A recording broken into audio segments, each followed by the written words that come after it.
Ooga fucking Ooga cunts, welcome to the cunt stream. We had a bit of a technical difficulty. This is Love Your Monday. Fuck you, Brockus. God damn it. I know what you already we're wrote it. Doing. This is the goddamn channel, the cunt stream. All right, you need to calm down. But yes, this is Love Your Mondays. How's everybody doing out there in YouTube land with all your shitty days happening throughout the week, Tuesdays through Sunday, just getting you down? Well, today is Monday, and we're doing a fantastic show for you. Well, at least hopefully it's a fantastic show that you think is fantastic. We're just trying to bring a little bit of sunshine to your Monday afternoons, afternoons, evenings, mornings, whatever you want to fucking think of it. Whatever time of the day it is. Wherever you are watching this, enjoying yourself, and so on. How is everybody doing tonight? Of course, with all me as my co-host. With all me, if I can't speak right now. Hi, I'm here. Hi, I'm Kadant. I am his current co-host until I pull a Zell and leave. Is that what we're going to start calling it now, pulling a Zell? Like, yeah, yes. I'll totally do this show with you, but, I'm just going to not do the show after a specific amount of time because I hate you and you suck. You don't love me anymore. No, I don't. Well, if that was the case, then I don't think either of us should be doing the show together. Just saying. I'm just going to point out the fact that I like doing these, and that's the only reason why I put up with you. Hi, Magog.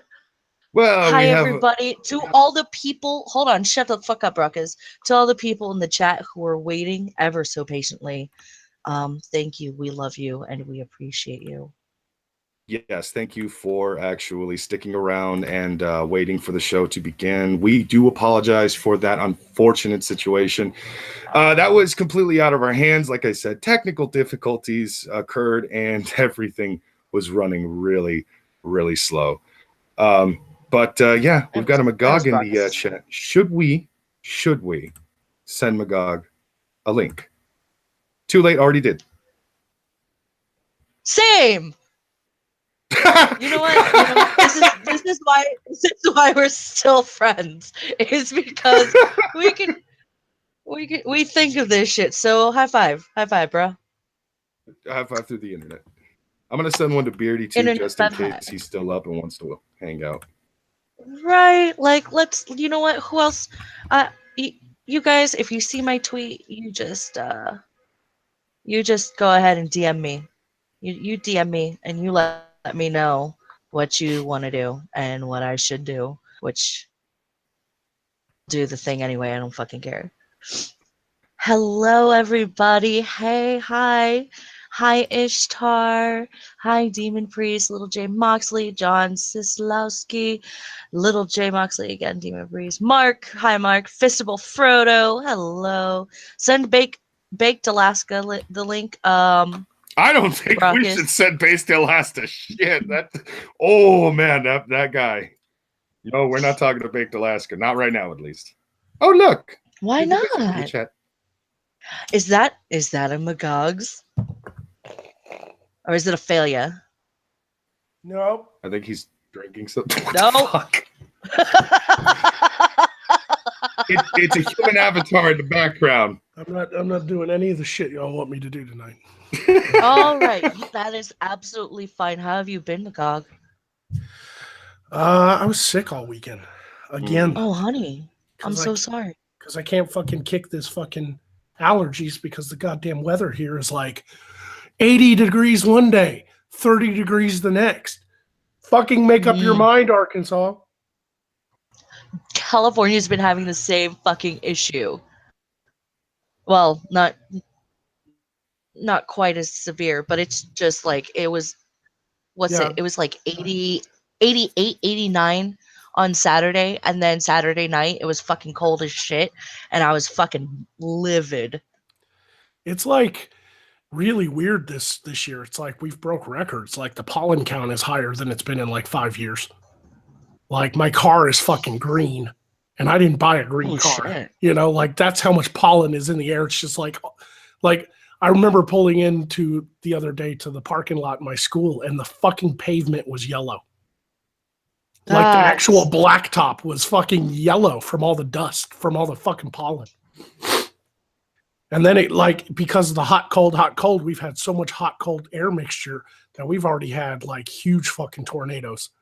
Like the other day, it was Friday night, the thunderstorm rolled through from Oklahoma. And it was like, I wanted to stream, but I couldn't because the thunder was so loud. It was setting off car alarms in the parking lot. Can't you hear the thunder? It was fucking insane. We had hail. We had tornadoes touching down. We had tornado warnings for like hours and hours. There was a funnel cloud over my apartment building. Oh my God. Who pissed off Odin in your state, bro? I know, right? Fucking hell, man. I'm just getting my ass kicked over here. And then I'm 2 weeks away from finishing school. So I'm in the throes of all my final projects. You know, I've got a research paper. I've got a fucking photography to do. I've got a fucking 8-page comic book to do for Sequential Media and a magazine spread for graphics design. I'm fucking going insane over here. I'm so sorry, hon. Well, once you get past the 2 weeks, you can do 2 months of no sleep while you're doing everything YouTube. Yeah, I mean, but at least I'll be losing sleep doing something I actually fucking enjoy. Yeah, that's the True. funny part about it is I don't think it would be like involuntary. You're just going to be having way too much fun. 2 months are going to go by and you're going to look up and go, have I slept at all? No. All right, Yeah. well, What I'll probably do is take a weekend for myself as soon as school's out. Just one weekend, no live streaming, no nothing. Just sit on my ass, fucking watch movies, relax. And then I'm hitting the ground running. Because next month I'm breaking ground on the fucking new studio. We're clearing land. We're cutting trees down up at the land and everything. We got the bulldozers coming to level out the fucking land. And I need to concentrate on the channel. I'm quitting school completely and doing nothing but YouTube. I'm not going to lie, dude. I'm kind of real close to just saying fuck my job and actually walking away from that shit. To the point where I'm hearing you're going to be breaking ground and working on shit. I'm like, should I just go to Arkansas and help Magog out with his fucking studio? Just get another set of hands. Yes. Well, after your shoulder is fixed, Brockus. That's one of the reasons why I'm considering leaving my job, because they are seriously fucking me over. Yeah, when a job fucks you over, man, what are you going to do? I mean, you got to take care of yourself. Exactly. You know. I have one cleaning contract left, but I'm going to give that up too. I make just enough on Patreon that I can survive and pay all my bills. Oh, that's as long as that doesn't waver too much, I think I'll be all right. So, well, I'm not going away, so. And I did a live stream recently because I actually had a class canceled, so I was home early. And I did a live stream last week with Beardy. And we're already talking about just having Beardy move down to Arkansas, man. Just live with me. Because he's having such trouble finding a place up in Canada and all that shit. Nice. Jesus. Man, like, I'm so happy for you, man. Like, that's really fucking awesome. Well, let's hope it all works out. I'd hate to put all this money into something and it fail, but, you know, we can kind of take risks in life, you know? Mm-hmm. Exactly. Like if I hadn't actually, just decided one day to up and move and fucking just head somewhere that wasn't where I'm currently living, because I ended up moving back stupidly. I probably would have never had the life experiences that I do have and actually, have a more mature outlook on a lot of shit. Like starving for months will do things to you. Here's an interesting topic. And, I've never thought about moving out of Arkansas. Like when I got back from the military, this is my home. This is where all my friends and family are. This is where I grew up. And I love the cost of living here. I love the cheap, land and, stuff like that. I can build what I want to build here.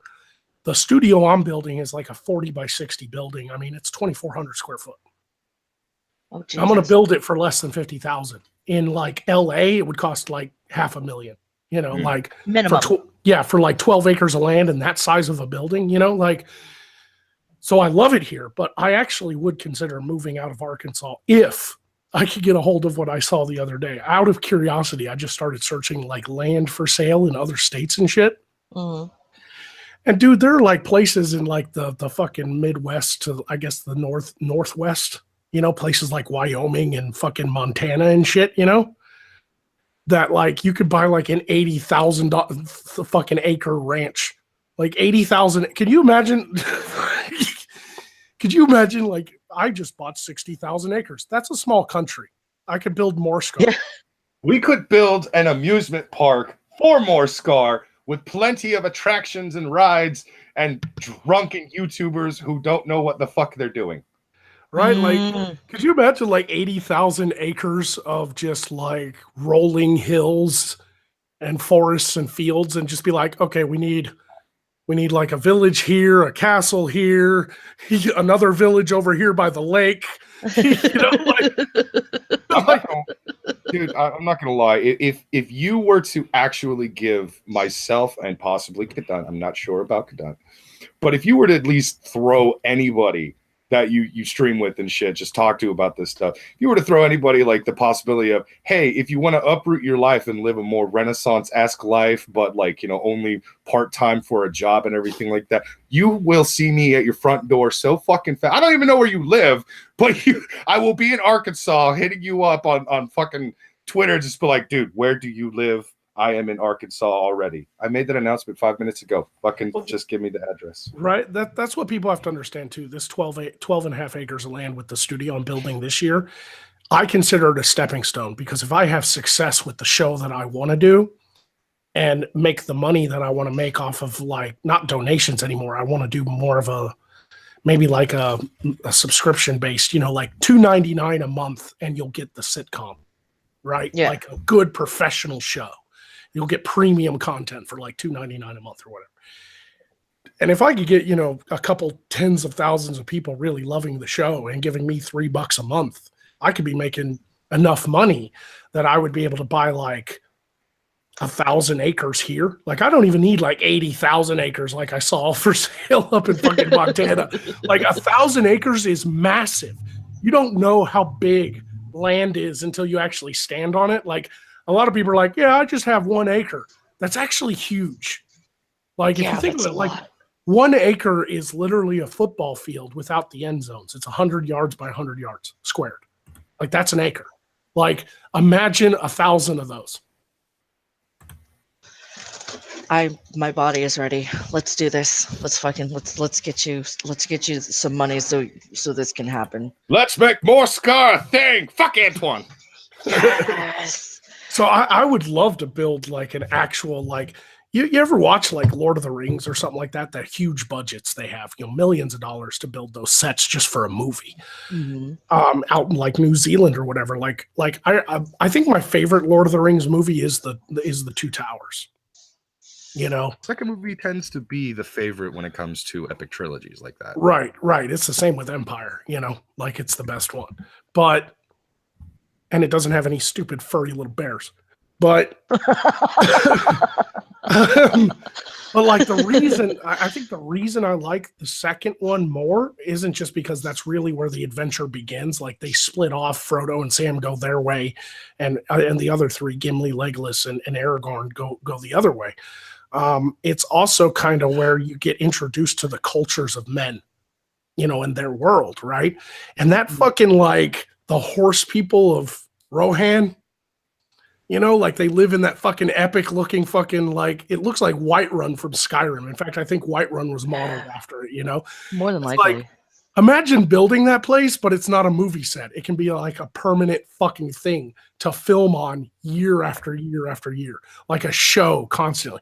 That's the idea behind the sitcom, is that it's not like, let's build some sets, shoot the sitcom, tear it all down, do something else. I'm actually building something that's permanent that will be the setting for the show for multiple seasons. I think I just want to see you and Beardy doing your characters on an actual set in more Scar and just making me laugh like you guys tend to do, because the two of you have some of the most fucked up, humorous minds I think I've ever seen on YouTube. Yeah, I have this these really funny bits. I'll share one with you guys because you're my friends, and you can get a little behind the scenes. I have this bit I'm writing for one of the episodes for the sitcom where Beardbarian pisses off Magog, and so Magog casts a spell on him and he shrinks to like a really tiny size. Like, we're talking like the borrowers, you know, like, he's like teeny tiny, and he's fucking having to dodge like horse hooves and like people walking in the streets, and he's getting covered in mud, and then he runs under a woman's skirt. to hide, and he thinks it's a tent, and the camera backs out, and it's like a hooker standing there. It's like a prostitute, a whore outside the tavern, and then he looks up and goes, "Oh my God, it's a man!" And then as he's screaming, it backs out, and his voice is like that really shrill, tiny person voice. So it's like, "Ree, ree, it's a man!" And she's like looking around, going, "What the fuck is that?" I would pay to see Sophane in that dress as that hooker. Oh my God. I want to do a medieval Sophane. If I could get Sophane and Fat Pat to come down and be guests on the show, at least just one part, I would design Sophane to be like this mercenary that's passing through. And Sophane's just got like spikes all over his helmet where it's not needed. Not like cool spikes, but they're just fucking everywhere. He looks like Pinhead. Like his fucking helmet just has spikes everywhere, just like his glasses does, you know? Or no, this would be better. Ruckus, you should be the girl in the dress. No, I totally would. I'm not even gonna lie. Like, I swear to God, if you guys need me for like obscure fucking random characters, I'm there. right? Oh, we've already talked about Ruckus. Like the Hodor character. We've already talked about that. You know, but yeah, Magog broke his ass. That's what happened. And then he just started saying, broke ass, Yes. Ruckus. I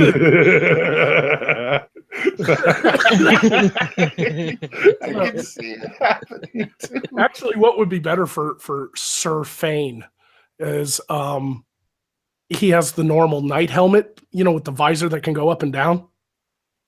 The part of the visor that goes up and down has spikes on it. So it's like his sunglasses. Oh, yeah. And then when he reveals the visor, he's got his sunglasses on. Yeah, like he opens them up and he's got more spikes underneath. Like, Jesus.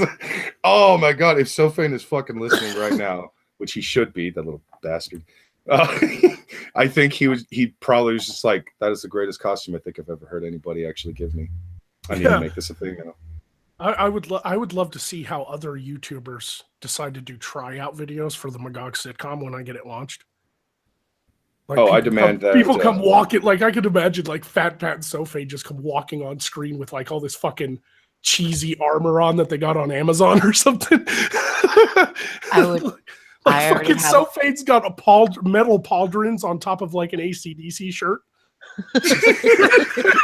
Fat Pat's wearing his Fat Pat t-shirt, but he's got like BDSM leather straps all over him, and he doesn't understand what's happening anymore. Yeah, like he comes walking on screen, and Sophane's like, "We're gonna go medieval. We're gonna head down to Morscar. We're gonna be on Magog's show." And then Pat comes walking on, and he's got one of those black masks on with the zipper over the mouth. Yeah. Oh, he's got one too. And Sophane's just like, "What the fuck, man?" I didn't understand what we were doing, so I just grabbed a bunch of leather stuff. I have an outfit in mind. It would be like a burqa, except instead of it going over my eyes, it would just be revealing my tits. That's it. Right? That's all that would show, because it's Like it's all anybody needs to see. It's just like everything else is fucking covered head to toe. You're walking around bumping into shit, but your tits are out. Yeah. So everybody's just like, "Let her do her thing, man." No, she's good. She's good. It's fine. Like that's my outfit. That if I ever had to try out for the Magog sitcom, that would be my tryout. I would love to see Irate Bear doing a variety of different characters, but if he doesn't do Lord Bear for even one of those tryouts, I'm going to be massively disappointed. I will fly out to fucking London, and I will hunt him down, and I will look him in the eyes and say, "What is wrong with you?"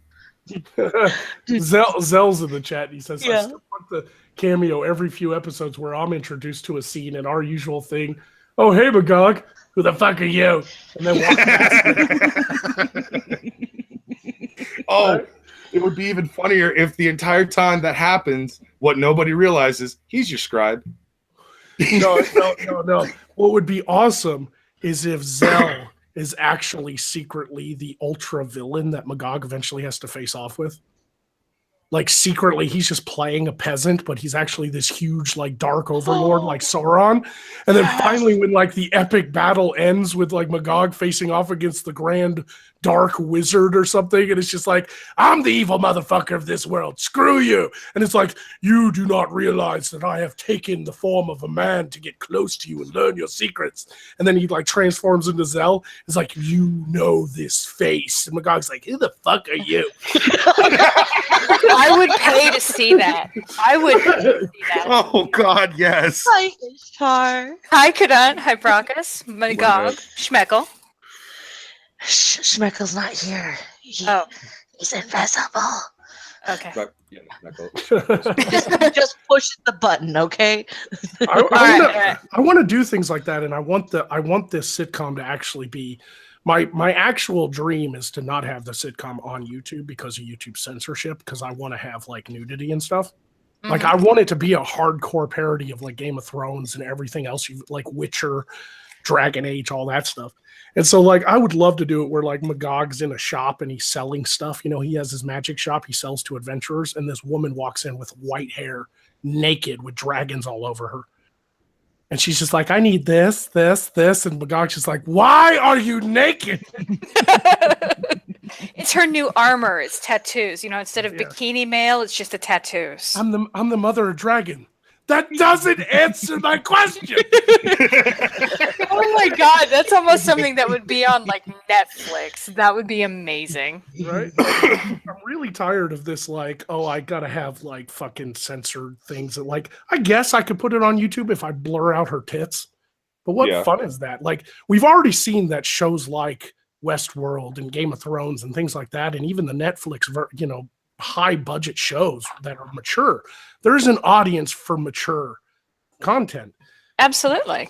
That has like huge budgets and stuff. I mean, the budget of Game of Thrones alone, good Lord, they pay more money for one episode than they do some films. Like, I think the Battle of the Bastards costs more than like most motion pictures. Mm-hmm. Like that one episode, the Battle of the Bastards costs like 200 million or something like that to fucking make, you know? It's like, Jesus Christ. So there's an audience for that, but why not have it to where like it's serious, it's dark, it has all this serious overtones, but there's comedy. Yeah. You know, like that's what I want. That brings an interesting question. Like, would it be possible for us to actually create an entirely new website? Not necessarily a streaming site or anything like that, but a website completely dedicated to this particular sitcom. And basically, you know, it is technically... There's no technically. It is basically a pay to watch kind of thing where you have to pay like a monthly subscription to be able to watch and stuff like that. That's what I already said, man. Over and over again. But of course, your patrons would automatically have the key to the site itself, kind of thing. Like, because what I do, because like that, you're pretty much already on what's going to happen in the future. Now, this might not even happen this year because I have to get everything going, but. Eventually, when the sitcom is being filmed and I have all the actors and the background people and the villages built and all the big shit that has to happen before this sitcom launches, I'm going to start a website that people can pay the $2.99 I told you about a month, right? And then after that, I'm probably just going to shut down my Patreon. And the patrons can just move over there and give me $2.99 a month. I'll give you $2.99 a month for something like that. I mean, that sounds like the most amazing show in history. You know, like if we do it right and it has that kind of nostalgic cheesiness of like Xena and Hercules, but God, yes. But the maturity and the politics and stuff of Game of Thrones, I think people would love it. Absolutely, especially the people who grew up in that era, watching Xena and Hercules and good. Most of his audience shows. is actually the people that did grow up with those shows. See, you've already got your niche. I just really want to see this story that you don't typically get to see all the time when it comes to these types of heroes. Like there's the chosen one heroes where that one person was predestined to become the king of the land and save everybody, like King Arthur and some shit, or the one who had destiny thrust upon them because they just so happened to have the willpower to hold that fucking dangerous ring and take it all the way to where it needed to go to get, destroyed and stuff. Or on occasion you'll see like, a show that's actually based around a villain. But what about a show where the villain is actually the hero because he's consistently forced to be the hero. Right. I don't want to fucking be here. But some bitch decided to curse me and make me do this. Exactly. That's kind of the premise, is that Magog isn't the hero or the villain. He's the shopkeep that you trade shit to. But he keeps getting pulled into the story. Like, he's, like in RPGs, you always go to like fucking the shop and sell all your junk to and buy magic potions from. That's Magog in the end. That's his character. But he keeps getting dragged along too, And I like that juxtaposition where like all the other acting is serious. So it's like Game of Thrones, where it's like, two people sitting in a beautiful garden and they're talking politics and they're like, we have to be careful with this secret, or else the entire kingdom could crumble and fall. And then Magog's in the background going, why am I here? What are y'all talking about? Or Magog's the poor guy who keeps getting sold all of the cursed items that he has to then deal with. Well, the original premise was Magog was selling the cursed items. That's his kind of thing. Like, the whole idea was he's running a shop that adventurers come into, and they always end up buying stuff that fucks their adventures up. And then they end up coming back like cooked from a dragon, and their armor's all black and they're smoking, and they're like, I want my money back. No refunds.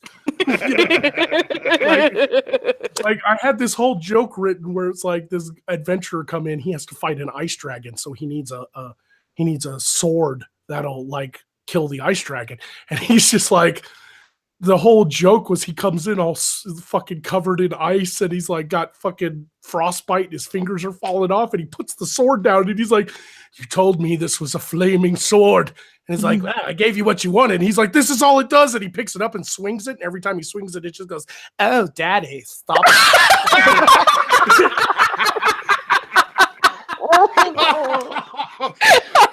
Oh no. Oh my God. Oh, that's amazing. I love that. Please tell me you're going to be the voice of the gay sword. I mean, well, of course. Yeah. So, and I can't wait to introduce all these other characters and stuff. Like, there's going to be one character, if I can find the right actor, is Magog's only friend in the world, really, human friend besides Poe. That is not Beardbearing. Beardbearing's more like a forced acquaintance. Like they get forced together on adventures, but Magog hates him. But Magog's only real friend is like a court jester who is not funny. So he's like really like mundane and fucking like monotoned and really boring. But I'm still trying to figure that character out. So I don't even know if that'll end up being true or not. But I love the juxtaposition of Magog being kind of loudmouth, sarcastic son of a bitch, kind of like Deadpool. Mm-hmm. And then his scribe, if you will, that carries around all his junk is this ex-jester who's just like, you're doing very well, my lord. Congratulations. It's the dumb idiot sidekick, kind of like Baldric from Blackadder. Yeah. Uh-huh. So like, I don't know, that could just be a one-off, or it could be a permanent character. Like, a lot of this stuff is going to depend on how the audience reacts to the characters. If somebody plays a character on screen that people love, they'll start getting bigger parts in the show. You get what I'm saying? Yeah. Joys of Sorrow says, oh, why can't your real friend be your weed guy? That would be funny. It's like, Magog, do you even have any friends? Like, everybody in the village hates you. You don't even know what a friend is. Sure I do. It's the guy who gets me cocaine. It'll be like a different take of I love that Express. motherfucker. Well, now I have to Joshua wonder. Janice nominates Zell. I'm starting to think the guy who gets Magog his cocaine might also be the guy that Baked Alaska has on speed dial. But that's just my thoughts. That could very well be. But yeah, I want to start playing around with those elements. Like, why haven't anybody tried anything like this? I don't know. So I'm gonna do it. So. Gorak says, Magog, I am the only shopkeep. Steal my stick boy. Gorax.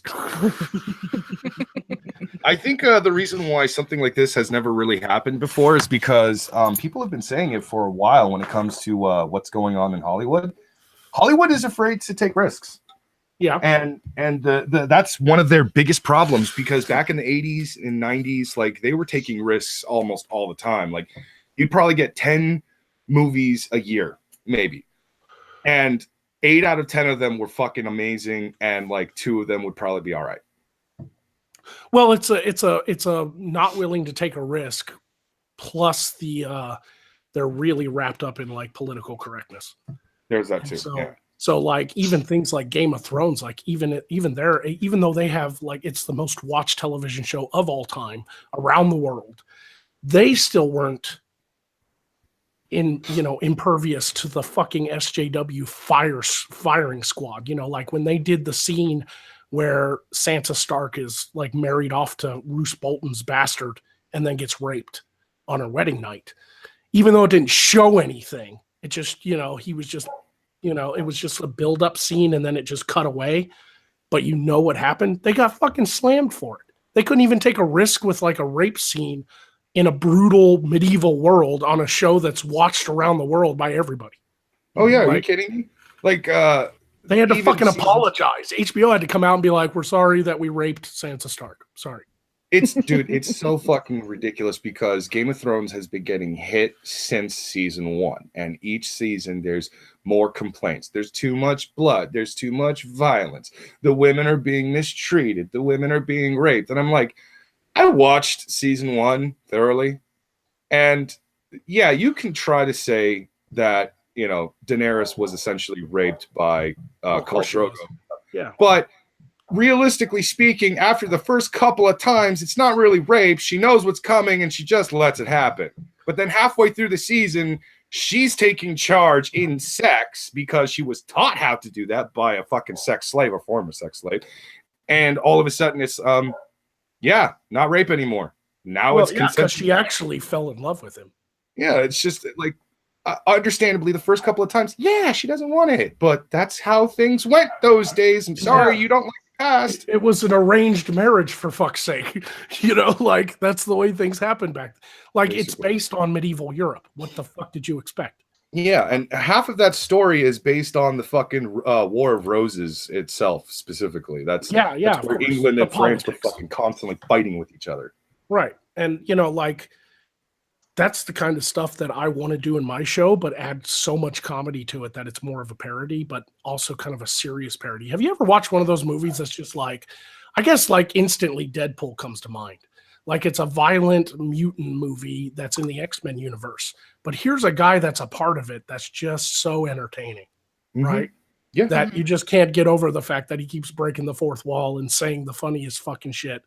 And you're just like, this is supposed to be a serious movie about, like redemption and saving the girl and all that stuff. And even the girl that needs saving in the first Deadpool movie, she was a badass. She was she didn't care about political correctness and all that stuff, Mm-hmm. Like what's wrong with having a damsel in distress, but also make her a fucking badass? I still have a couple of gripes when it comes to the first Deadpool movie. And my only real reason is because I'm a big fan of Deadpool and I actually know his history pretty damn well. So when I see characters like Negasonic, and I'm just like, it's not the character, but I'll give you that because, hey, you can't exactly pass up that name and that kind of a character. Cool. All right, whatever. You've eliminated Cannonball from your universe, but whatever. Not a big deal. He's touching multiverse stuff anyways. It's okay. And then I look over at Vanessa and I'm like, why isn't she blue? And pointy eared and changing her form. I'm getting mad now.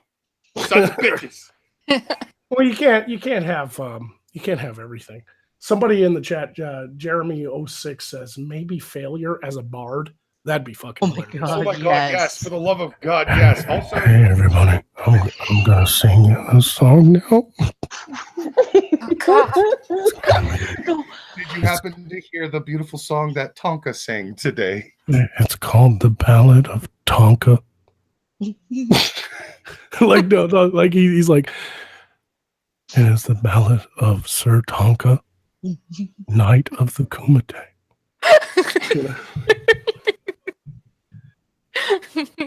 Like, and don't get me wrong, I mean, my world is very specific and it has all this other stuff, and I'm trying not to like break the fourth wall too many times, but there are going to have to be some jokes since I started on YouTube. There are going to have to be jokes that are just like so blatantly YouTube, you know? Like, Yes. I would love it if like Magog met these two adventurers in the woods and they're like smart ass shit talking adventurers. And eventually when they walk away, Magog just like goes, well, at least they're not a dumb ghost and a talking frog. And then he slowly looks at the camera, you know, like just Magog slowly just turns and looks at the camera, you know, like it's just shit like that I'm going to have to throw in the show just for some fun, you know. At some point, I would love for the budget to get big enough to where you actually can put animated AP and Ghastly in there, just to bring back that fucking joke. No. It can't be actual like animated versions of like their actual things, but it'll be an animated frog and like a shitty looking animated ghost. No, what I do, because it's my world and it's a little different. It's almost like a alternate dimension that has some connections to our world, but people would have to get it. Like I would love it if Magog is like tasked by the king to go clear out a haunted castle because he's a wizard and a necromancer, and he shows up and I actually get AP and Ghastly to come down in their human forms. AP will do the voice work. He won't actually physically be on screen. And Ghastly could be on screen, but I'll make him a ghost using CGI. Yes. Like give him a bald head and all that. So he's already got a bald head and everything, right? And so he's like wearing these like, you know, he's just all white and see-through. And then AP is an actual like talking frog. Yes. An actual frog. Oh my god, that would be amazing. That's kind of slimy looking. It's like a little Jim Henson puppet or something. And it's just have AP do the voice work for it and have somebody working the mouth. And it's just like, hey, man, fuck you. Did that frog just tell me to fuck off? Like I would love that scene when Magog walks to the castle. He's like, hello, anybody in here? Is this place really haunted? Or why am I here? I'm the shopkeeper, for God's sake. And then all of a sudden you hear the croaking. It looks out. It's like, oh, it's just a frog. And the frog goes, fuck off. Okay, keep your cool, Magog. The frog just talked. You know, and then like Magog has like an exchange with him or something. I don't know. Like it would be fucking hilarious, you know, like little things like that where it's like the medieval versions of YouTube people. You know, like that's fun. That's fun to me, you know? It's Yeah, like, that sounds like an amazing show. I so want this to happen. yeah, like have AP be like, I was once a handsome prince, but I got turned into an evil frog. Do you have a bitch I can lick? The fuck? Oh my god, I want to see this so bad. Like I think that it's little things like that. Like if we put a little medieval, and well, you talked about increased budget and stuff. I eventually want to get to a point to where I get to invite all my patrons and fans and stuff like that to make a one-time trip, one year, to come out wearing their best, most realistic armor and fake weapons and all that stuff, and show up so that we could have like an actual like epic battle. Like an epic war scene, like an epic, like actually have like 1,000 people out in a field wearing fucking armor, charging at each other with horses and catapults, arrows, and all that stuff. Oh like god! that. And at one point, Magog is going to look at the Beard Barian, and Beard Barian's like, "There's a lot of mighty people on the other side." Magog's just like, "Most of them are CGI."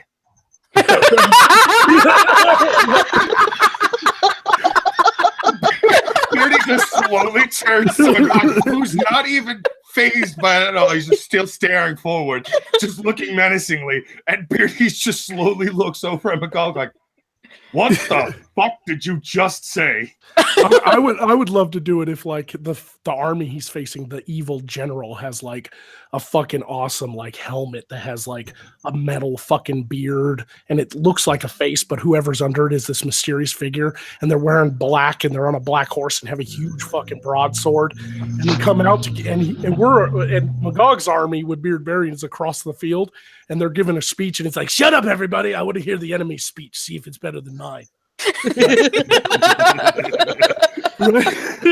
And the guy on the big black horse comes walking in front of like all the goblins and all this and that and starts talking, and it's fucking Sargon.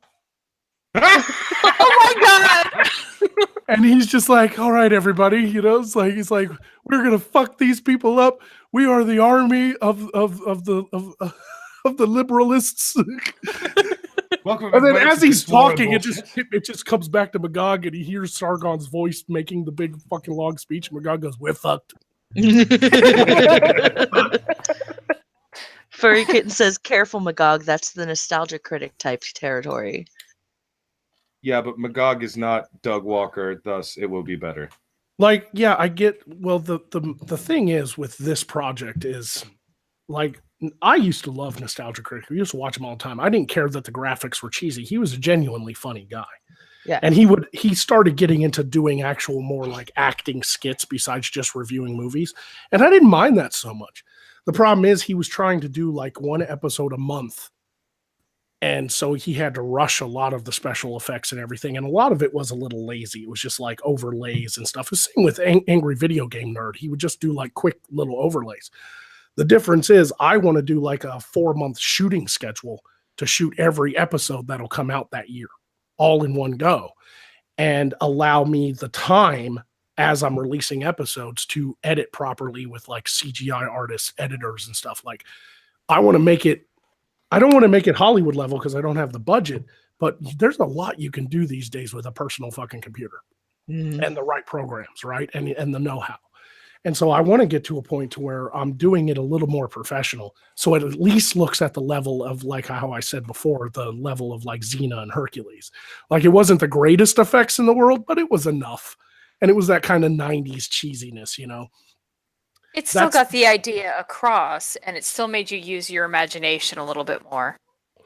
Right. And I want to get into doing, because a huge inspiration for me as I grew up was Jim Henson. Dark Crystal, Labyrinth, you know, movies like that with all puppets. Like I want to get to a point where CGI, computer generated stuff, is actually minimal. You know, unlike Doug Walker and, you know, Nostalgia Critic and Angry Video Game Nerd, who would just use an overlay of like laser blasts or whatever. I want to actually build puppets and actually film them, you know, and stuff like that. So there's this kind of sense of like 80s and 90s kind of movie look, you know? And that's, you know, that, don't get me wrong, there's still going to be CGI, but I'm going to try to do as many practical effects as I can, which is why I want to build the entire village. Like, I don't want it to just be a backdrop, you know, like some CGI crap. I want it to be a real fucking village. That would be awesome. The Bitching Witch says, I just want a scene where Beardy and Magog are arguing ridiculously, and I have to threaten them with magic to make them knock it off and fucking focus. You know they're not going to focus if your tits are out, Bitching Witch. I'm just saying it is physically impossible with that cleavage anywhere near Magog and Beardy. Right. May not be able to focus on what they're supposed to be doing, but I'm pretty sure they're not going to be arguing anymore. I would love that scene where it's like, we have to go talk to this witch out in the woods. And apparently she's a very powerful sorceress, and she may have what we need to get into the dungeon. Come, Beardy, away! And Beardy's like, fuck that, I don't like magic. I hear she's naked. I'll take the chance.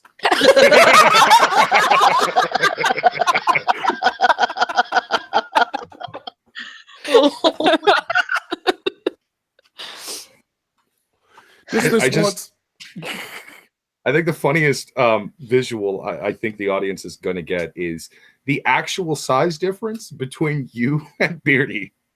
That's going to be weird because Beardy's the barbarian. So that I think is probably part of the funny part. Like that's he's the best part. He's the beard bearing. He's the savage barbarian, right? He's like 5'8". I'm 6'3".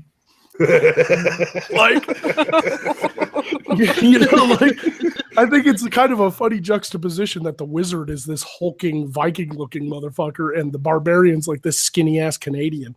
You know. I almost have this. I have this mental image of Beardbarian starting to get pissed at Magog and looking around for something to stand on, so he's at least at eye level. Right.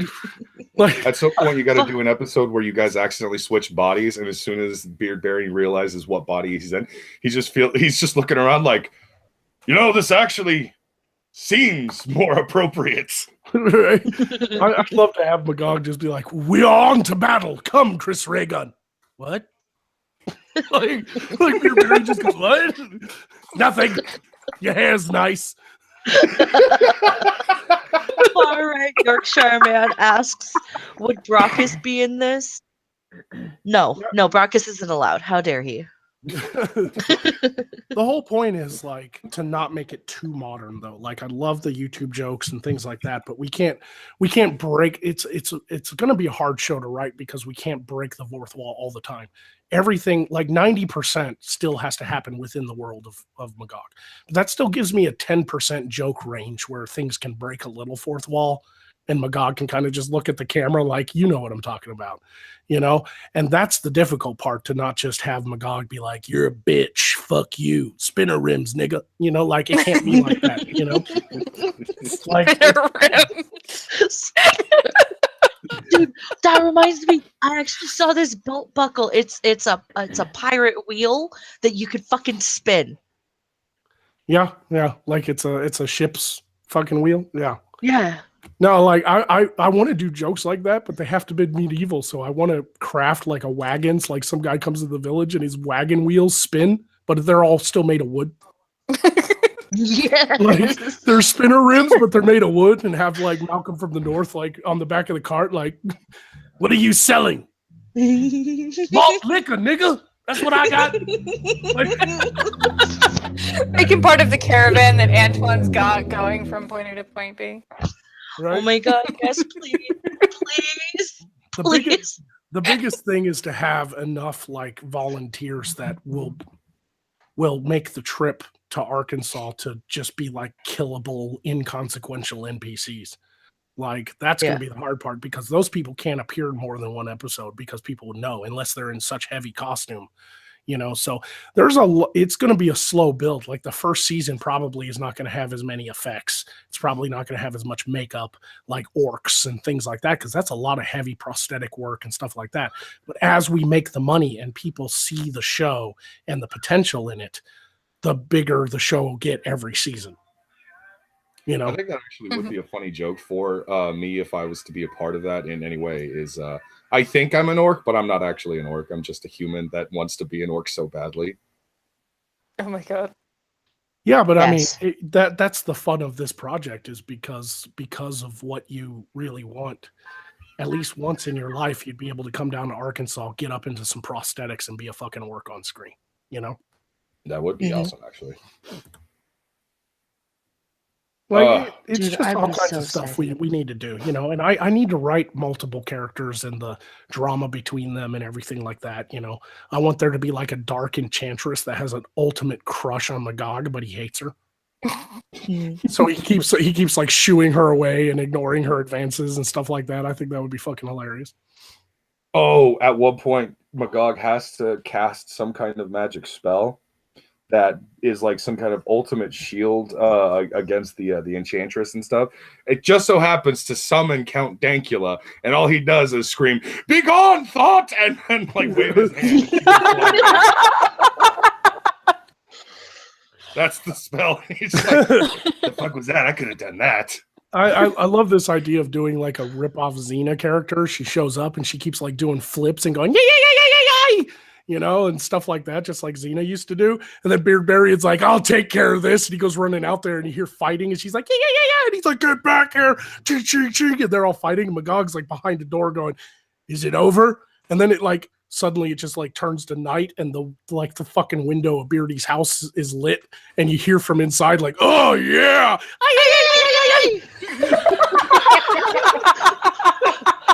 I volunteer as tribute. Of course you do. Could you imagine the burqa titties being Xena? I guess he stopped using his axe and started using his hammer. Oh my god, that'd be amazing. I want Magog to have one of those like long Gandalf pipes and just be sitting outside looking up at the window going, this battle's gonna take a while.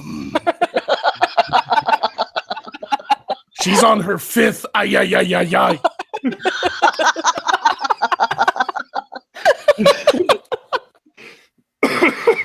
I want to have an episode where like the camera is inside a scope, like on a rifle. There's like a crosshair, and it backs out, and Beardy and he's like, it's like aimed at an enemy, and it backs out. Beardy has a scope on his axe, and then he just throws it, and it just sticks at a guy, and his fucking axe got a scope on it for no reason. I'm so okay with this. But it's got to be medieval, so the scope's made of wood. Far right Yorkshire man, can we do a fundraiser for this? I'd love to, but I can't.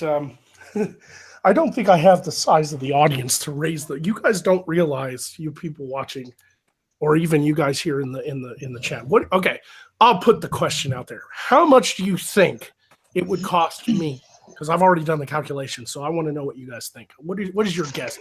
How much to just launch the show, but with it that includes the indoor sets, the building of the village, and the new film equipment that's needed? Just those three things. I'm gonna guess probably upwards of 500,000. Okay. I was gonna go a bit lower and say like 2.5K. I'm sorry. No, I'm sorry. I was like, what, $2,500? No. I wish. I fucking wish. I meant 250K. 250K. All right. Anybody else? Victor Rand says 50,000 minimum. Far right Yorkshire man says $3,000, and Little J Moxley says 100,000. But believe it or not, Victor Rand is definitely the closest on the low end, and Moxley is about right on the high end. Wow. Yeah. I way overestimated then. I could probably do the beginnings of this show for 50 grand. It wouldn't be heavy, and it would still rely a lot on like local actors and people from YouTube making the trip out to be in the show for free. Yeah. Or to be paid later if we get the subscriptions, right? But it would have to be a contract that says, I can't pay you. You got to bring your own costume, and hopefully just be in the show. And if we make any money off of this, I'll reimburse you, $5,000 or something. So you make back the plane ticket and you make back the time off from work and make a little profit. It would have to be like a lot of social contracts and stuff. Now, if I could raise 100 grand, that would at least give me the money not only to buy the extended property to build the village and everything and do the indoor sets, but it would probably also give me enough to do like costumes, props, and maybe hire a few permanent actors for the first season. Yeah. But that's a lot of money. That you think about the amount of money just to do a funny ass YouTube show. Like, think about that. Think about how insane that idea is. So it's all going to come down to taking baby steps. Like right now, I've got 12 and a half acres and I'm building the studio that I'm also going to live in. It's going to have an apartment in the back of it. That'd be cool. That's the first step, because then I can at least do more than one goddamn set for Magog. I can start doing more live shows. I can do more interesting things with the Magog character. The next step after that is going to be building the village, buying more land to build the village on, and increasing the budget. It's going to be a slow process. It could take up to, it could take 2 to 5 years to get it fully launched, depending on how much money I raise. And I think with just 25,000 subscribers, it's probably not doable crowdfunding wise. I still want to sell the art prints and try to make some money from that, but there is no way to know how many of those I'll actually sell. It's a shit ton of money just to do a fucking show.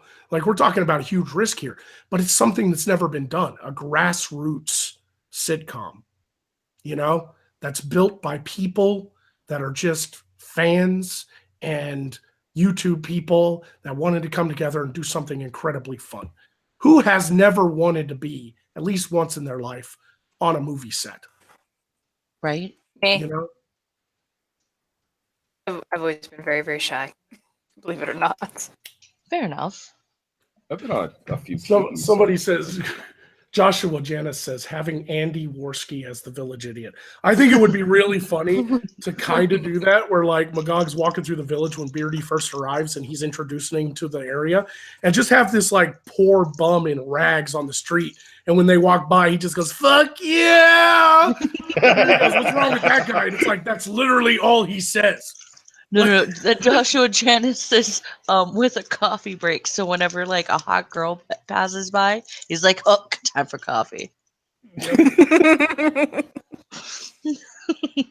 But you guys understand that like I'm fully financing this right now for myself.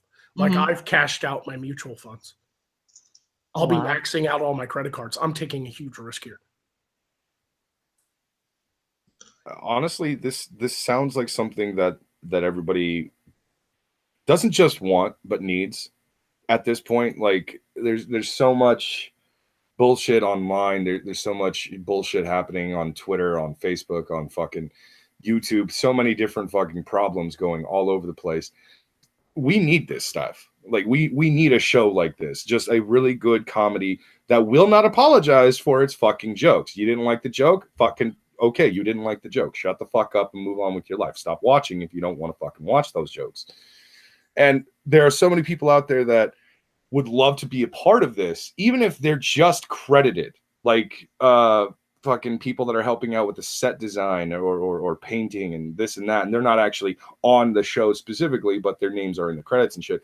I think a lot of people would absolutely love to be a part of a project like this, because this sounds like one of those things. And you know, call me a fucking a dreamer. Wait, no, don't do that. I'm gonna get deported. But call me somebody who likes to romanticize ideas like this. But I love the idea that this could be the very thing that actually does sort of revolutionize the entertainment business just a little bit, just to basically show Hollywood and so many other venues that this is what you've been missing. You've been missing these risk-taking fucking things that are actually successful, that are actually good, because you just are so fucking scared of offending people that you keep producing one mediocre thing after another, and it just turns into a massive shit show where everybody's just like, eventually people are just going to stop caring. They're just going to stop going to the movies. They're going to stop watching YouTube. They're going to stop going on Twitter. People will eventually stop because they're sick and tired of fucking being consistently mistreated or told one thing and then something else happens. It's fucking annoying. So with you presenting something like this, it's just like, this could work. This could be the thing that actually resets what entertainment once was. Correct. We need to make this happen. Somebody get PewDiePie on the fucking line right now. Well, but, you know, I'm reading the chat here. Gorax is all like, "I'll do it for free. I'll live in a tent. I'll eat garbage." Like, yeah, I mean, anybody who wants to help out can come on down for a little while. And the fundraiser, so like Victor Rand brings it up. It's risky, sure, and it's better off doing it cheap to scale and then building. That's basically the plan. I'm not going to be able to go all out even if I raise the money, because I doubt I'd raise like $50K. However, basically, once the building is built and I've moved in and everything, my budget, I've cashed out my mutual funds and everything, which is okay. They were my retirement, but who gives a fuck? You got to take risks in life, right? So essentially, I'm going to be starting out all the new productions with about with a budget of $20,000. That's what I have. If I could raise another $20,000 from just selling the art prints, maybe we could have the sitcom in 2019 instead of 2020 or 2021. Oh, that would be awesome. So that's where I'm at right now.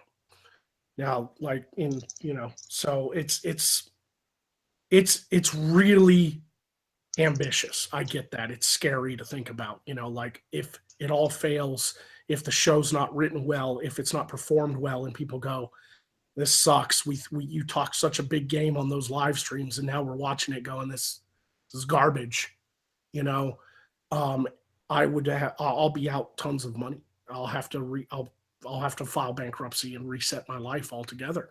So I have to work hard, and I have to get the right people on board that want to help and work hard for it, for the possibility that can all fucking crumble down around us.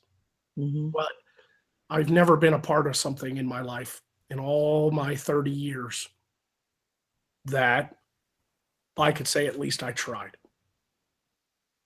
You know, like, yeah, I went in the military and I went to war and I did all that stuff, but nothing that I've ever done from, you know, like as a business or a creative decision has ever been that risky, you know? But I feel like if I don't do this, I'm going to regret it later on in life. Yeah. Like I'll look back when I'm like 60 years old and go, I should have fucking built that village. You know, like I should have tried. I should have tried. So I'm going to work really hard, 110% to make it a good product. But it is not something that you can do just like overnight. And it's not something you can do that's just like that becomes Game of Thrones. You know, it's not going to happen.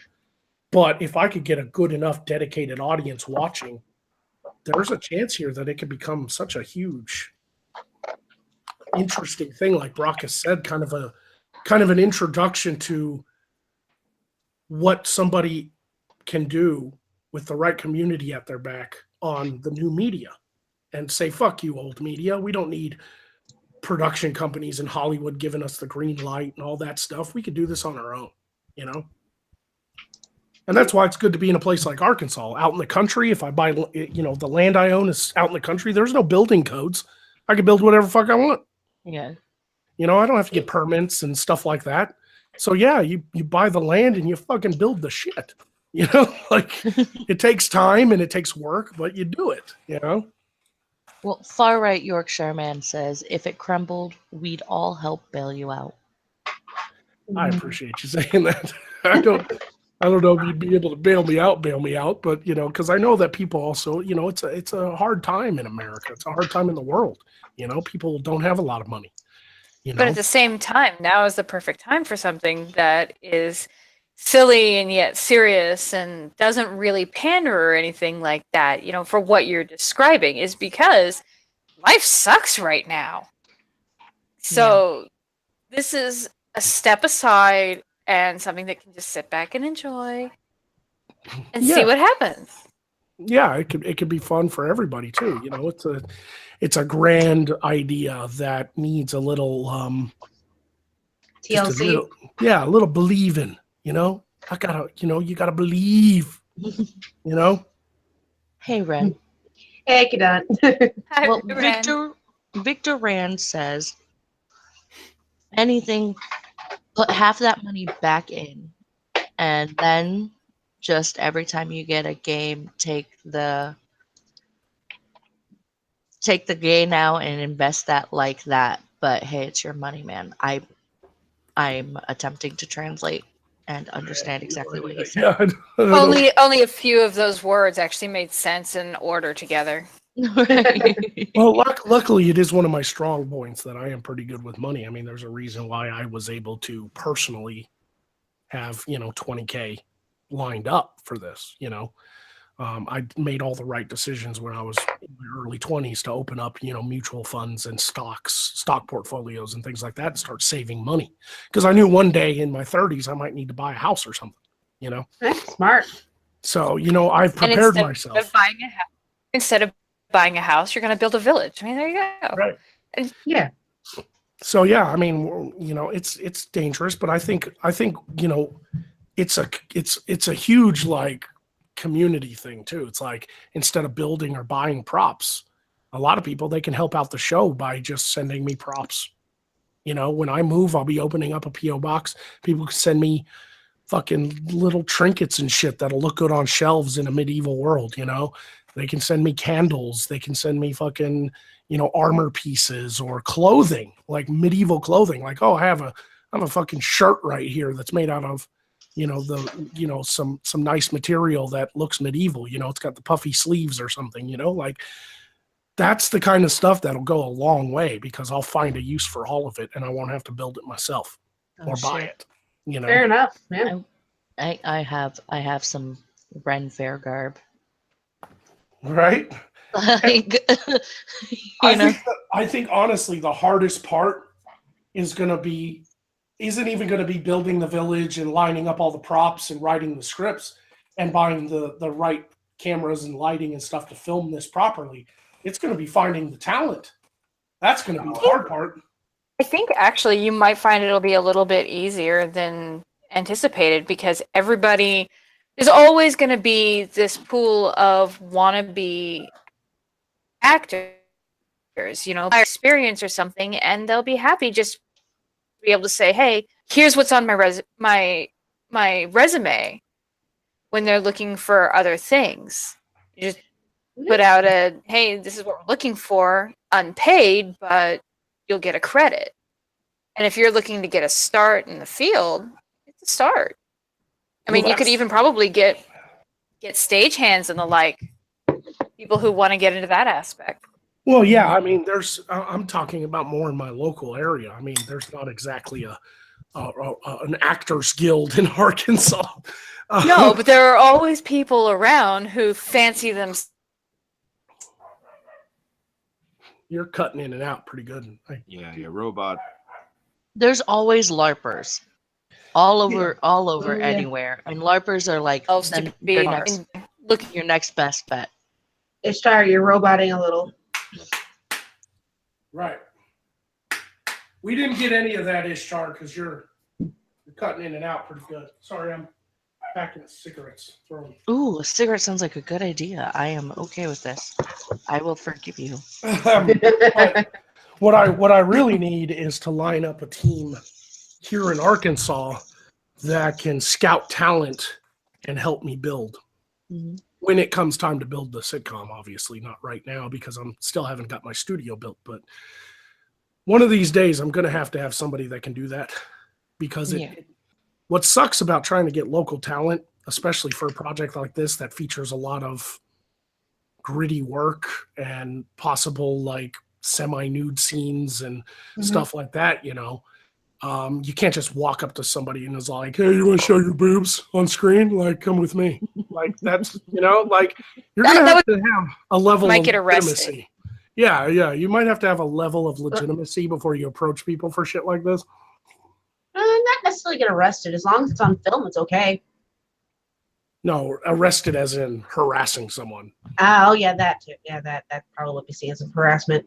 And like, I crack jokes about the nudity because Game of Thrones had a lot of it, but it doesn't even necessarily have to have nudity in it. But there's going to be sexual jokes and non-PC comedy that a lot of people aren't comfortable with in the place I live. I live in a Bible Belt, this ain't no Jesus camp you're coming to. This is Morscar, baby. Shit's weird. That just made me think of something hilarious, that you could trick an entire construction company that's all super Christian and everything, and they do all the construction for free, thinking that they're contributing to some kind of like Jesus reenactment shit or whatever. I don't know, something about the Bible. And then they later discover that they actually built a set for a guy who says fuck at least 5,000 times an episode. Yeah, a guy who's literally known for yelling ass rape. Let's see. Joshua Janis says casting couch. And Furry and Finley says, seriously, reenactors guilds. Yeah, I mean, there are just not that many here in Arkansas. That's the problem. I mean, don't get me wrong. There's plenty of LARPers and Renaissance people, but they all end up going to the fairs down in Texas and stuff. They don't do them much here. So it's hard to get these people together and talk to them, I guess I'll just have to start taking out ads in a paper or something, because it's good. A lot of it's going to have to be local talent. Like, I get that my patrons and my fans and people like Brockus want to fucking come out here and help out, and I'm all for that. But you guys can't move out here, Brockus would.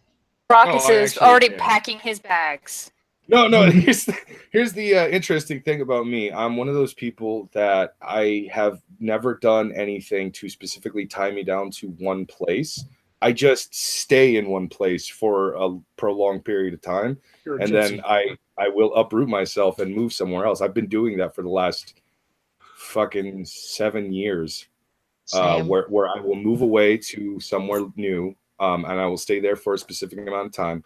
And eventually I will come back because I technically do have at least one route here that I can actually rely on. But it's mainly because it doesn't work out. Like Nevada was fine. Nevada worked out for me just fine. I could have continued to living a very boring life, but it would have been very, very boring. I would have been doing absolutely nothing. And so when I moved back to California, again, hated it kind of. But here, I've been able to actually do more things. I've been able to socialize. I've been able to do this, do that, and stuff. If I was to uproot myself and go out to Arkansas literally just to help you out with all of this, I would have no problems with that. I would just need to make sure that everything is taken care of for me here. So when I do make that move, there isn't something that's forcing me to come back to California to take care of something. Right, of Just course. admit it. You keep trying to escape California, but it keeps dragging you back. Yeah, it's unfortunately. Well, the ultimate goal would be to get to a point where I'm making enough money that the main actors, not necessarily the background people, because they're just people walking around in the village to give it life, you know. The main actors would actually work for me. Mhm. And that would be worth a move because you could make a living wage. Yeah. That's impossible right now. No, of course it's impossible right now. But if you've got a handful of people that are willing to do it for free for the time being, I'm pretty sure you would have some pretty decent. Yeah, but how do you take care of yourself? You'd have to move to Arkansas and find a job, and then on your off time, try to film. Like that's the hard part because you'd have to be like, well, I'm moving to Arkansas, getting a job at McDonald's. Like I will scrub toilets. I don't give a fuck. you know, like it's a lot to ask people just to be in a show for free because it's not making any money right now. It's a huge risk for everybody involved, including me. You know, but No, absolutely. But here's the funny thing about some people out there. What are you going to gain if you take absolutely no risks? Yeah, true enough. that's true. I mean, And you then know, too, there's also the fervor that comes with being a diehard fan, Mhm, where mhm. they'll do something like that if Yeah. they're a strong enough fan. Yeah, I had absolutely nothing going over to Nevada. All I did was pack up some of my shit, put it into a car, drive all the way out there because we had to take a U-Haul and a car. But drive all the way out there with some of my friends. It was a very last minute thing. Kadun can attest to this. I actually hit her up that same night talking about that very same thing. And she came over and helped pack up the apartment that my friends were moving out of, as well as like was hanging out with me for the time. Like she stayed up all night just to help out some friends. And we packed up all our shit. And that very morning, I grabbed all my shit and I moved away. And I had nothing going out to Nevada. 2 months into it, I had a job. I had my own apartment. I was actually making a decent life for myself out there. But again, I had nothing else other than an apartment and that job. I had a Right. handful of friends, but I wasn't doing fuck all else. Right. Still, I knew I could actually, like, I choked Nevada until I got what I wanted. The unfortunate thing is I should have thought bigger because all I wanted was an apartment to myself and a fucking job. yeah, But- yeah. But if I was to do the same thing out in Arkansas, of course, there would obviously be some kind of an end goal. I'm helping Magog. I'm a diehard fan. And I'm helping Magog get his fucking show up and running. I'm a character that I'm the Kenny of the show. I keep dying every episode. It doesn't fucking matter what I am. Even if I'm just a stagehand, it doesn't fucking matter. Like, obviously, I'd be a part of something that would take off. And it's probably one of the best ideas I think anyone has had in a long time. Right. Yeah. Not I to mean, mention the stories you can tell later on down the road. I was there on the ground floor. I but- spent a summer living out in this guy named Magog's backyard, helping him run this show. You know, that's a heck of a story to tell. Hey, Brockus, how's it going? No, it's all right. What's up with that voice? I saw Magog's ass once, and now I can't stop talking like this. It wasn't intentional. It just happened, and now this is going on. right. Well, one of the things I have to start building on is also like a network. Like there are some things people don't have to move to Arkansas in order to help me out with, like editors. I could upload the footage and then somebody could download it to their PC and edit it for me and help me edit the episodes and stuff and add CGI and stuff. But I have to meet the right people and there has to be like confidentiality agreement signed and stuff because they could easily take the footage and just post it online, you know, like, but it can be done over distance, like sound editing and video editing and stuff like that can all be done with the right people who want to help. It's the actors I'm worried about. It's the local people that can show up dressed in a fucking Ren Fair outfit and walk around in the background for 6 hours a day because filming is going to take a long time. You know, filming's a Yeah. pain in the ass. If has anybody ever filmed a film like a movie, even just an independent feature? You know, like, Zell. Dell actually does have a little bit of experience with something like that. Yeah. I mean, I bet he'd be able to tell you stories of how long, Yeah. Yes. filming days take. Some actors are there on set for 15 hours a fucking day because they just can't, we can't get the scene right. We got to keep trying and stuff like that. It's crazy. Hold on, wait. Let me see if I can get this little faggot to actually get on here and tell you some stories. Did you actually send him a link? Because I assumed you did. Yes, I did. Zell, Yeah. do you want to click the link and join us? Far right Yorkshireman says, "Hey, my God, what if you had someone act in front of a green screen instead of being there?" The hard part about that is people can always tell when someone's digitally added to a film, and then you have to have the right camera, you have to have the right marks. I mean, it all has to be filmed exactly the same for it to look good. Like you have to literally use the same camera and the same everything, the same lighting, all that stuff. It is not as easy as you think to just have someone act in front of a green screen and splice it in. Yeah, and even then, it's not a guarantee that it won't be obvious in post-production because I don't know if anybody here watches Thomas Sanders, but recently Thomas Sanders did a video where two of his characters, who are basically played by him, were in the exact same scene together, and you could tell that one was obviously CGI put in, and like it actually switched back and forth between the two characters. Like you could tell that there was an actual difference between one versus the other, and they were in the same exact frame using the same exact camera and stuff like that.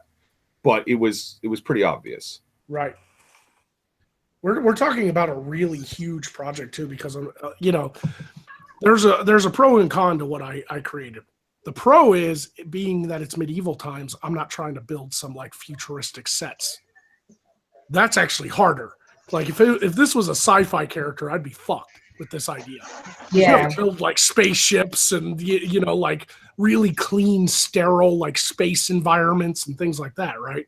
Mhm. So luckily, like being medieval, I can literally go out in the woods and build a fucking shitty ass fucking medieval village with fucking wood houses, The downside is it takes place in a completely different era, in a different dimension with like magic and dragons and all kinds of shit.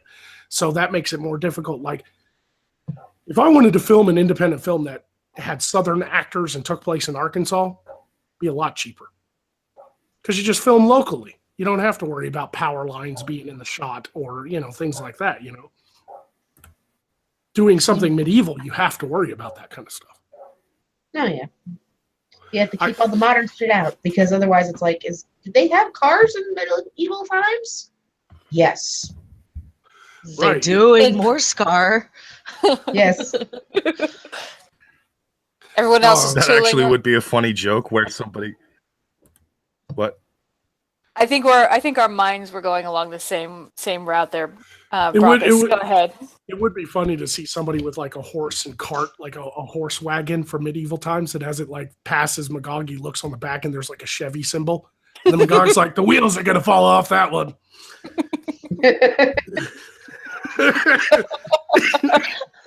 I actually thought it would be fucking hilarious if at one point, it's a joke, obviously, but at one point in a scene, the camera like slowly pans over to a certain point, and it's obviously supposed to be centered on Magog and Beardy and shit. And in the background, one of the stagehands forgot to like move their car, so there's like a 2018 fucking Dodge Ram or some shit like that, whatever it is somebody has, just in the background the entire time. And at some point, Beardy looks over, sees the truck, tries to get your attention, and you're just like, I know he's fine. Like that's it's a quick fourth wall break and it cuts away to whatever the fuck else you guys are doing. Right. Yeah, I'd love to do one where like somebody's driving like a cart, like a carriage, but it's pulled by like giant medieval like fantasy rams, and it has a Dodge symbol on the carriage.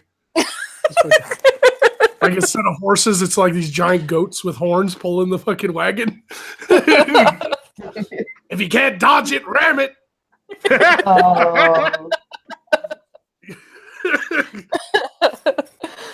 Like you see the horse, like the cart move by with like these giant rams pulling it, and Magog just stops and goes, "Has it got a Hemi?"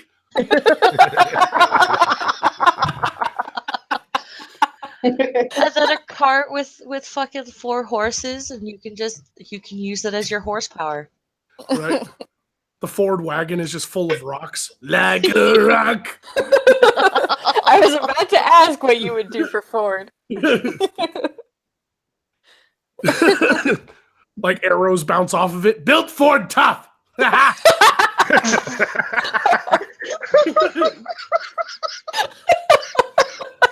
I'm dying right now.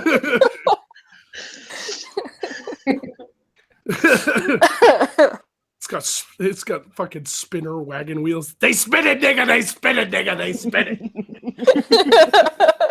They would. I gotta see the wood fucking spinners. I on the love like the wheels. wagon rolls by and there's like a whole there's like a bard sitting on the back of this turnip cart like singing a song as it rolls by, and Magog's like, that one's got a badass sound system.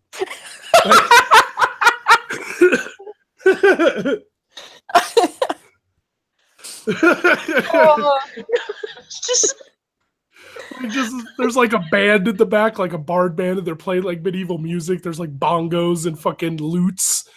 yes. It just like rolls by, and Magog's like, it's got a sound system.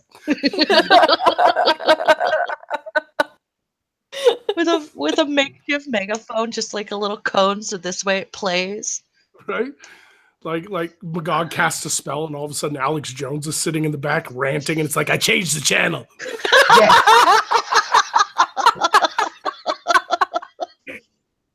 Oh my god.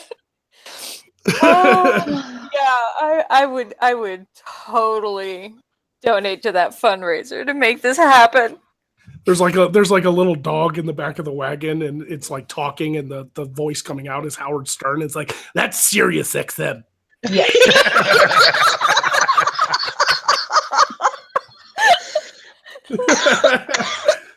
Oh god. Like, oh, that would be great. Is have like this couple in the wagon, you know, one's a male, one's a female, and it rolls by, and the woman just goes, turn left here. And the husband's like, why do you do that every time we're on the road? And Magog's like, ugh, navigation systems.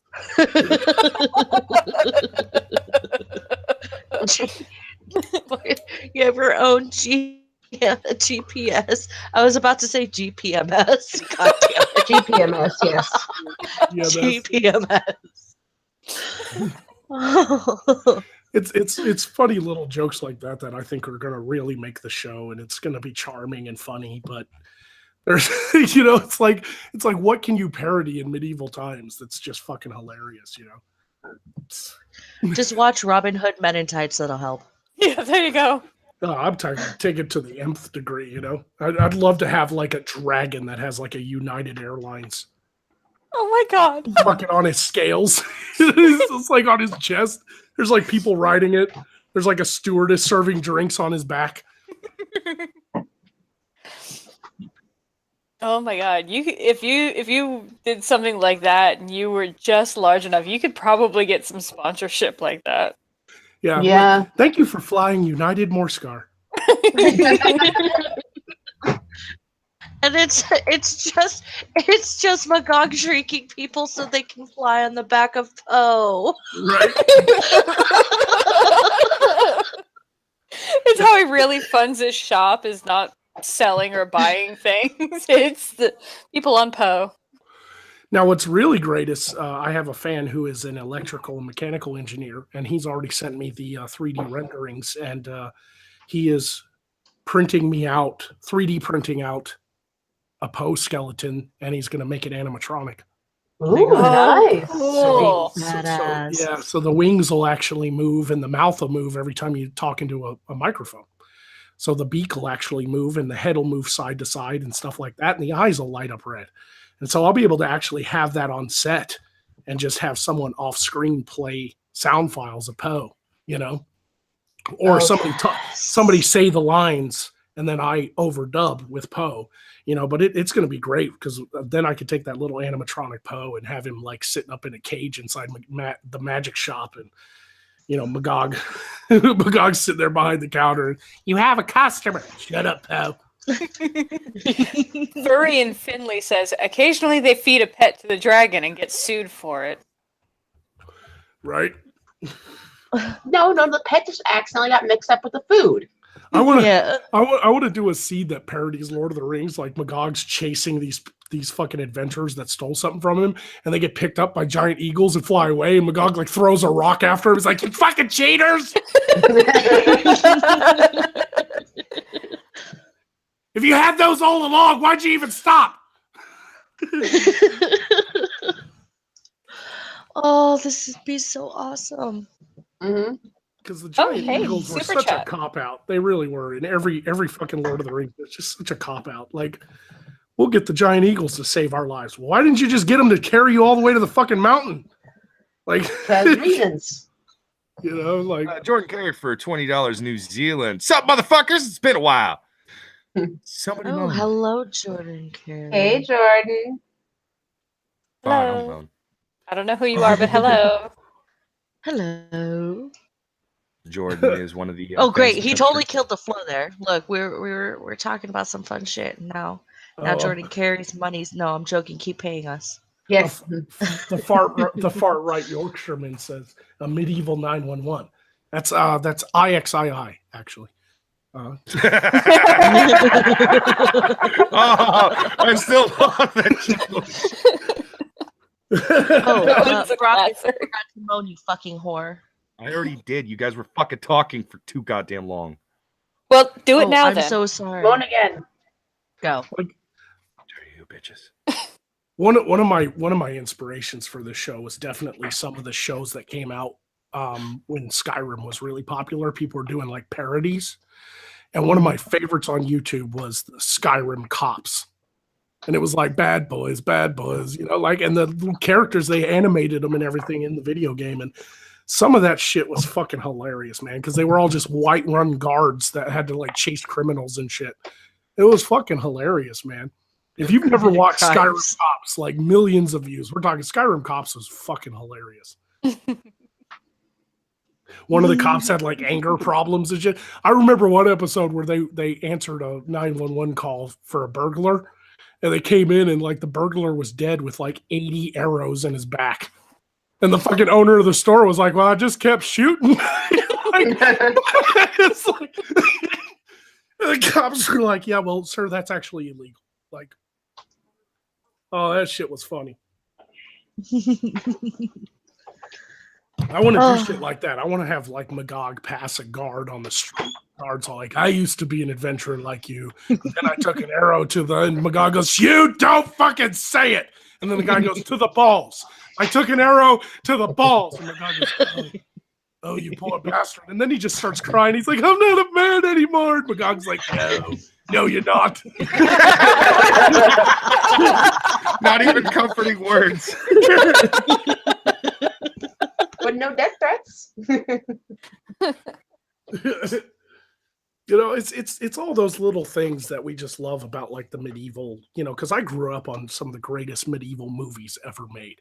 Like, I feel like the medieval genre outside of Game of Thrones and like the Lord of the Rings has really been mishandled in Hollywood. There's some great stories out there that would make great movies or shows, and they just don't do them.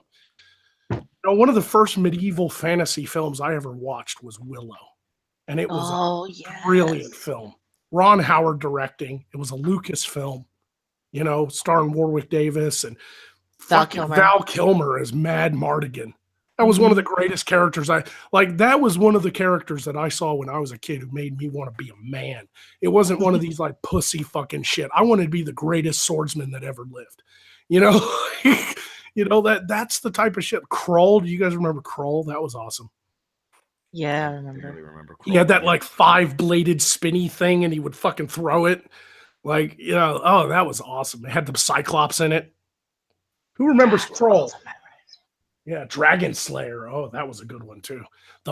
Like Dragon Slayer wasn't even that great of a story, really. Like Mm. the acting was really good, but it was like, okay, they have a lottery and they pick a virgin and they sacrifice her to the fucking dragon. I get it. Yeah. Like it was a pretty typical like medieval take on satisfying the dragon, you know. But the fucking puppet they built the dragon in it was some of the best practical effects I've ever seen. Like that was a badass. You thought the fucking T-Rex in Jurassic Park was badass. Go watch Dragon's Lair. That dragon was awesome. That was an awesome puppet. The bitchy witch says if the guy took an arrow to the balls, the guy would have to be voiced by Opal. That's a good one. That's accurate. Not if it only took one testicle out. Yes. If it was just one testicle, it'd be voiced by Beardy. Actually, Darnell might be able to handle that department. $5 from that looks like a very familiar avatar. Fuck you, Jagan. Magog doing a Hardee's commercial, but it's for turkey legs, and he is in short shorts cleaning a hay cart or some shit. I hate that I have to do this for this, but That was a weak ass tone. What the fuck you doing? At least we heard it this time. The last one we didn't even hear. I know he didn't take the last time. He's a liar. I did. Again, Lies. we're talking. I think that'd be a great way to promote the sitcom as it's getting closer to actually airing. Start doing like little commercials with Magog and Beardy and some of the other actors and stuff. Yes. Like really funny fucking commercials that parody other commercials. Yeah. Like I want to get a commercial where a guy like mimics the Micro Machine Man, where he talks so fucking fast and he's like, "You gotta go to Magog sitcom," and Magog just walks on screen and punches him. Like nobody can understand what you're saying, you fucking weirdo. Or maybe something like the Nihilist Arby's, the Nihilist Arby's Twitter thing. Have you seen that? No. Oh, because I live in the South, I will find a motherfucker to be the fucking colonel. Yeah. There you go. And he's sitting there eating like a medieval fucking turkey leg, but he's wearing medieval nobleman wear, but he's got the mustache and he's white, and he's got the hair, and he's just like, "Come on down to what's it, Morscar fried chicken. I tell you what, it is the best fried chicken this side of the Vein." The Vein is a big river in the world. Anyway, Okay. then Magog just like steps on, is like, "This is really racist." And then he like backs out, and Malcolm from the North is like at the guy's like shining his fucking boots. Like, wait, can you do a little thing just every once in a while where you see that the quote unquote colonel chasing after Poe, like, "Come here, chicken." Oh no!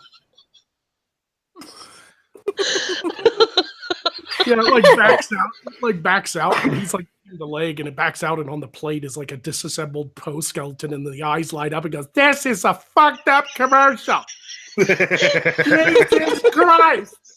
Yes. Who eats raven? Seriously. Holy shit! What? Super chat. It's from Jordan Carey once again. 50 New Zealand dollars.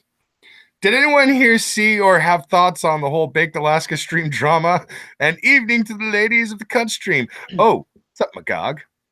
I watched the Kumite a little earlier when they got the blonde girl on. I watched a lot of the Kumite earlier. Now I have to say, I don't really know what's going on. Like the only thing I know is Baked Alaska was like banning people from his chat or something. I'll fill in what I can remember. But since this was a bit of a hello to the ladies, I think the ladies should actually do the moaning for this one.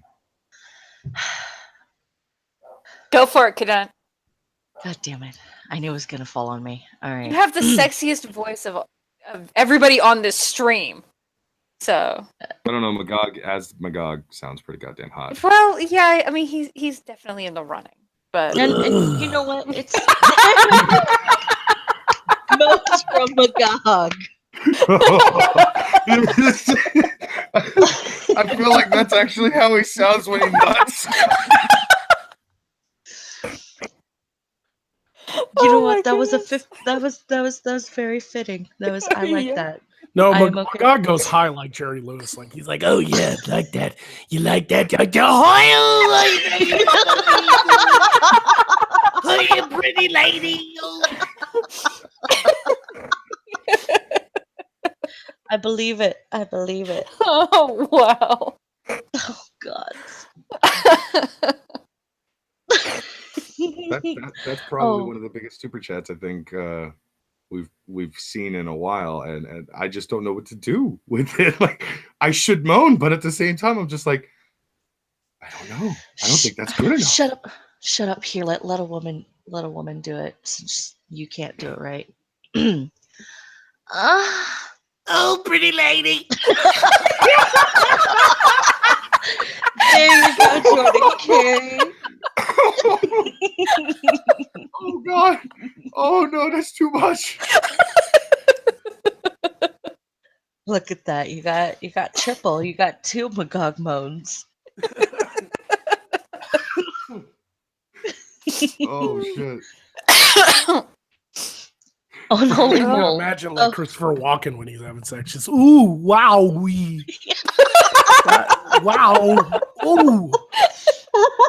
I'm done. Go make me a sandwich.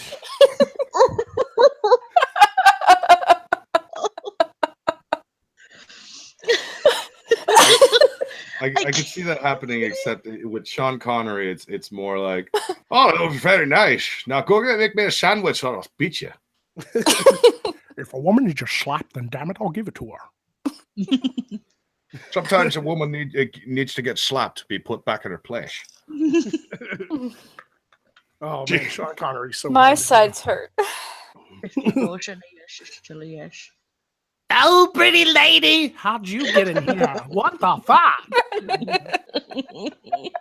Now I kind of want a Magog Lewis type skit thing going on, where at some point, like, it cuts over to Magog's cousin. We just call him Jerry, and it's you dressed up in Jerry Lewis doing exactly He's that. got like cross eyes, and he's like, "I'm ready for the magic, Coy." Maybe we don't call my cousin. That's a terrible idea. I would love to have the sitcom, get big enough that I can actually just have Magog or fucking Magog meet Christopher Walken. Just fly Christopher out from Hollywood. Just one show, one cameo, just like Magog walks in the village and he's, "What are you doing here? The fuck was that?" I see you doing impressions of me week after week. You're very good. You talk to me all wrong, Magog. You talk to me all wrong. It's the wrong Like, king of tone. New York. You know, like that shit would be God. Oh. But anyway, yeah, that was funny. That was good. Oh Yes, man, I'm- I would love for this to actually get so big that you could legitimately get celebrity guest stars.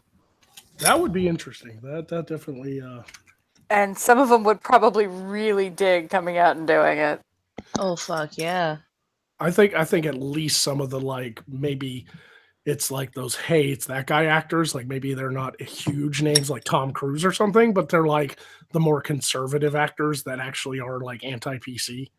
You know, like some of the guests that like Crowder gets on, you know, that are just like cool guys. Like, I'll get fucking Ron Howard's brother. Fuck it. You know? You know, like I don't think I'd ever get the fucking, like, actors don't do that. I've noticed that they still want money even if they're like a fan of the thing. You know, they're really pretentious like that. They're like, "Oh, I wanted to do this movie, so I was like, they could pay me like 20 million less than I usually ask for." But it still costs like millions of dollars to get them. And it's like, no, if I was an actor in Hollywood, I'd straight up just be like, "I love this show. Can I come on?" Like, how much do you want? Nothing. Just write me in, motherfuckers. Like, you know. Bitching Witch says Liam Neeson is big on cameos. Have him come into more Scar, a la Rob Roy. Yeah, like, oh, that would be great if like Liam Neeson was like a character like that walks into the store like an adventurer or whatever. Yeah. But, like, usually Magog sells like fucked up shit, but then he comes in and he's like, "I need this," and it's like, "Yes, sir, right away. Give him anything he wants." This guy fucking terrifies me. I swear to God, I didn't take your daughter.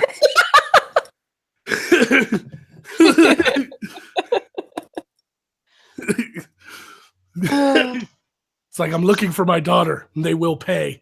I have a special set of skills." "Well, I didn't do it." Swear to God. And then you hear in My the back. basement of daughters. Did you hear the background? Daddy. It's a figment of your imagination. Wrong daughter. Wrong daughter. That's the other guy's daughter. It's not yours. Right? Out of all the daughters I've kidnapped, I did not take yours. Out of all the daughters I kidnapped, I did not take yours. I think that is the best fucking one so far. Oh, Yeah, this needs to be a show for sure. I'm gonna make it. absolutely. One of these days, it's gonna fucking happen. Oh. Oh man, Necromancer offered me candy.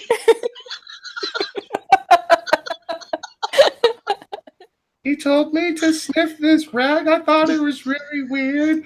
And the next thing I know, I woke up in chains. I don't know where I am. Shut up, you. You're going to power my crystal ball.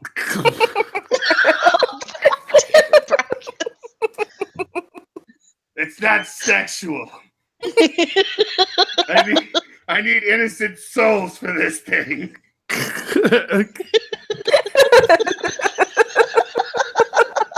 I love that. Like, you have like a girl and she's all chained up, and she's like, "Please don't rape me. Rape you? What do you think? I'm a psycho? I'm just gonna take your soul." Take your soul. Fucking weirdo women always think we're trying to rape them. I'm just trying to tear your soul from your skeleton. Pitching witch. Daddy, daddy. And Magog does the Jedi hand wave towards Liam. This is not the daughter you're looking for. Because Liam played fucking, what's his name? Qui-Gon Jinn. Yes. Qui-Gon Jinn. He's like, that doesn't work on me. Damn it! No mind tricks, only money. Like, I need a weapon to find my daughter. Well, here's a lightsaber. Ooh, I like lightsabers. It's shaped like a dick, though.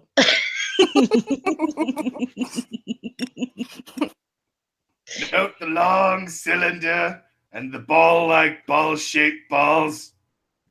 Dick. Yeah, like Magog trying to describe something that's clearly a dick using other words, and then finally he just ends with yeah, okay, it's a dick. And Lo-Fi comes running in like, oh yeah. It's a strong wooden shaft, very sturdy for battle. It can be used to club people over the head. It's a very effective weapon, and it can be well hidden under a long cloak. It's a cock. Just a wood cock. I sell wood cocks here. Just, I love the description and then the pause and the slight. You can hear the slight smirk. The slight smirk and then the reveal. It's a cock. That's it. That's all it is. People keep saying that you're forgetting Danny Trejo. Oh yeah, Oh, Jordan Carey. Like, Getting Machete in there. I only use Gnostic. machetes. Like, Gnostics is lightsabers shaped like dicks. Would that be called cockfighting? Yes. Danny Trejo shows up at the village and like walks in, and Magog just stares at him for a minute, and he asks for something, and then Magog just keeps staring and then goes, "Did you get here crossing the river?"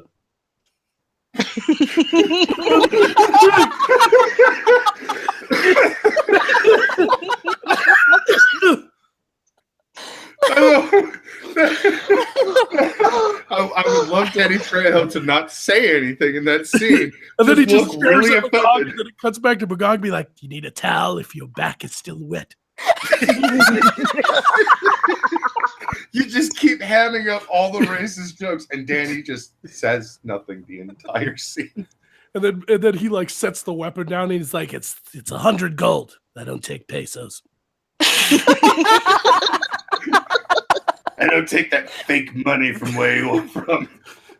And then finally, Danny Trejo gets fucking pissed, and he's like from one of the countries in my world. So he's like, "Man, fuck you! I'm from Kesh.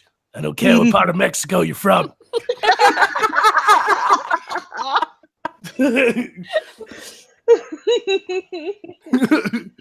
Oh my god, all of this is wonderful. I need it to be real. Make it real faster, Magog. Right? Like, we have everything you could need here. We have swords, armor, tequila. Billy Senpai and Jordan Carey are both like Samuel L. Jackson. I want to get Samuel L. Jackson and not tell him what the script is. And he comes flying out to Arkansas, lands at the airport.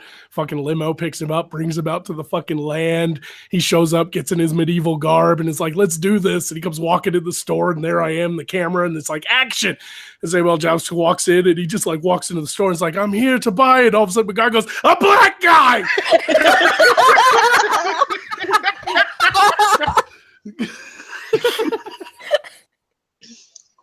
Oh, the reaction that Sam would have would probably be that of laughter and anger at the same time. But he wouldn't know how to fucking feel exactly. So it would just be pure laughter the entire time. It's like, I am so fucking mad at you, man, but at the same time, I can't even stop laughing.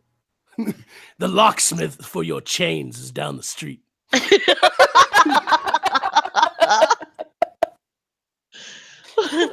Bitching Witch says, it's a cock. And me from the back of the shop, stop trying to sell my dildo. And Magog yells, don't tell me it's not magical. It's been in a fucking witch. Right? Oh, God damn it.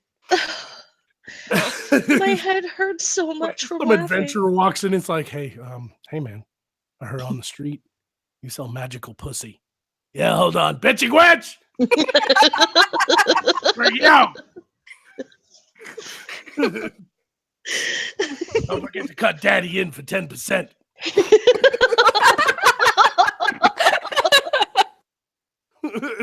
It's a +2 dildo from Furry Kitten. It's like Magog gives like a complimentary dildo to a group of mercenaries who are about to go out and face like some horrible creature, and they're loading up their weapons that they just bought from Magog, and then all of a sudden Magog's like, "Here, this is on the house," and the guy picks up the wooden dildo, and goes, "The fuck is this for?" And it's like, it's that part of the battle when you realize you're fucked. It's dangerous to go alone. Take this. Then all you see is shots of the bitching witch following after, going, "That's mine." You know, that's oh, that's fun. Oh my god. +2 ongoing fire damage. like you know, like the fucking level up sound in Skyrim. Like every time you level up your character, it displays what levels up, and he goes, Yeah. sure. You know, it plays that music. What if Yeah. Magog like sells a guy a fucking potion to let him know when he's getting better at something, but everybody can hear it? So he like drinks the potion, he's walking around, and all of a sudden it goes on screen, it just says walking +1. Hurrah, hurrah, hurrah! And everybody like looks around, they're like, what the fuck was that? And then it cuts to the adventurer, and he's like, when's this potion gonna wear off? And he's like sneaking through a dungeon, and there's like a sleeping dragon. All of a sudden it goes sneak +1. Shruah! And the dragon wakes up and he's like, oh fuck! Wait, no, the potion makes him make his own noise like that every single time. I'm like in the middle of fighting, all of a sudden he goes, yeah! I just leveled up. And the guy like fighting him's like, what the? Jordan Carey for $2 New Zealand. My sides hurt from laughter. Good. Fucking good. And I'll tell you what, guys, when it comes to building the medieval village, the building I can't wait to build is the tavern in the village. I've already got a name for it. It's called the Ugly Mug. that's good. Yes. Yeah. That's a good one. And the bartender is like fucking hideous. Like he's like some Quasimodo looking motherfucker. It's like, Jesus Christ, what the fuck happened to you? You know, like, Oh, what would be even better is he has a fucking ridiculously hot wife. right? Yeah. Like so fucking ridiculously gorgeous. Everybody is wondering, like, How? You're right. It's Furry. like- and then she just turns to the people and she's like, "This is a medieval fantasy world. It's an arranged marriage." So the guy is convinced that he's a freaking supermodel. No one's told him otherwise except for Magog. Yeah, right. Furry You are horrid to look at, sir. Furry and Finley says a coming sound.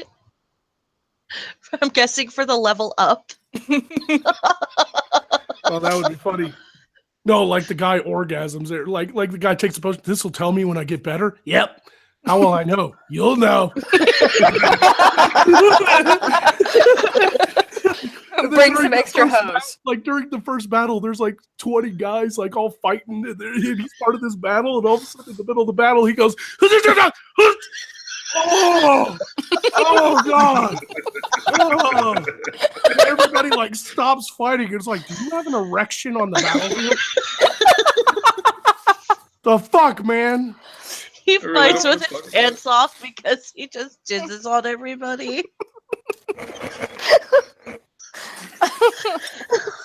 Oh, And then at the end of the episode, it just puts up a picture, like while the credits are rolling, it just puts up a picture of Magog grinning and says Magog's a dick.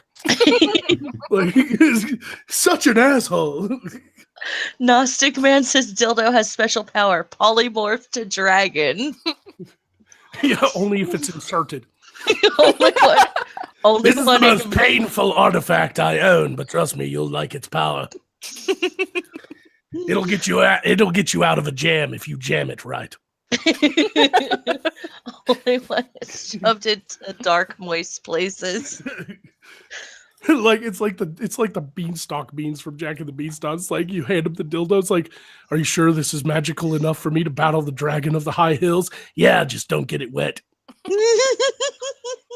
You'll regret that. Hi, Buzz. hey, Buzz. Like magic is a nasty business, you know. That dragon don't spit just fire. It's like I need a healing potion because I'm about to go into battle and I want to live in case I take an axe to the face or something. And so Magog puts up a healing potion. It's like, this is 30 gold. It's like, I don't have that much. Well, you can go to the cheaper route. Here's some nice black root. Oh, that's good. I just chew it? No, you have to shove it up your pee hole. That's why it's only 2 gold. Have fun. And then here comes Opal. I'll help. The only way that she would be able to fulfill her fantasy is in a fake fantasy realm.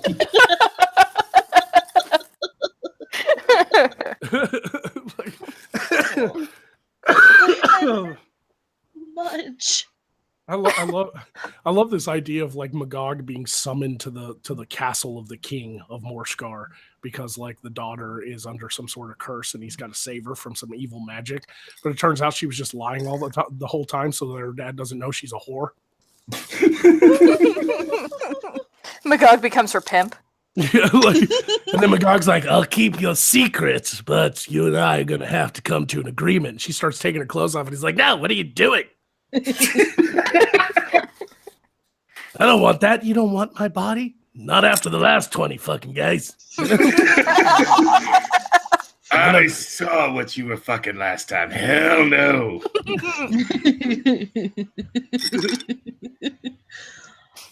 The magical realm must have a BDSM spell of some sort. No, she's like lying in bed and she's just like, "Oh, I'm so sick, father." And it's like, "What's wrong with her? I demand you treat her, Magog. I've heard you are a powerful necromancer and healer."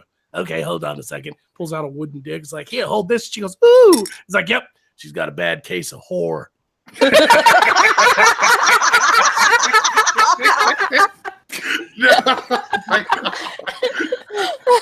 what I thought. Oh, I would love to do that parody, like when he cut like Magog, like on the way to the castle, like I don't know, he gets into a scrabble, or he gets into a scrape with Beardberry and ends up hurting his leg. So when he shows up at the kingdom, he's got a cane and he's walking like Dr. House.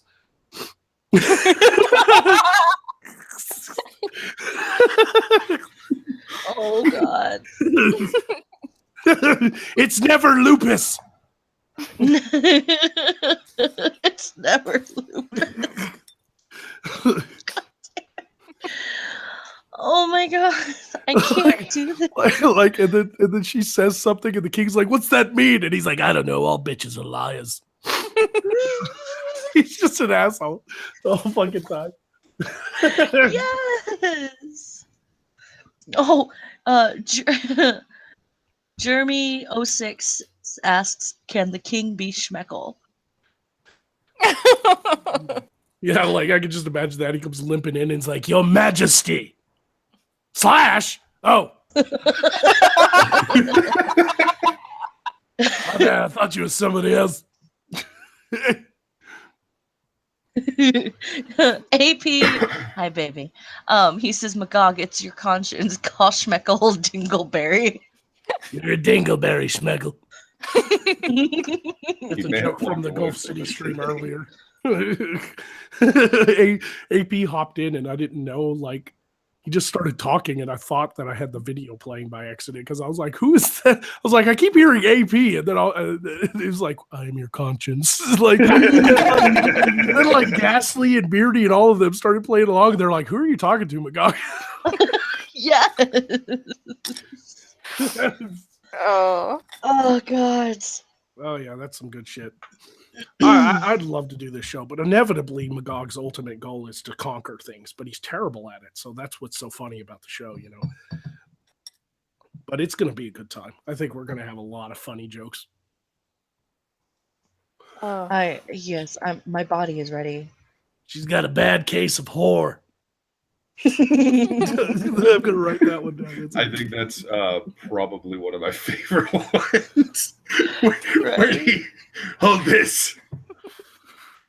She's got a bad case of war. God damn.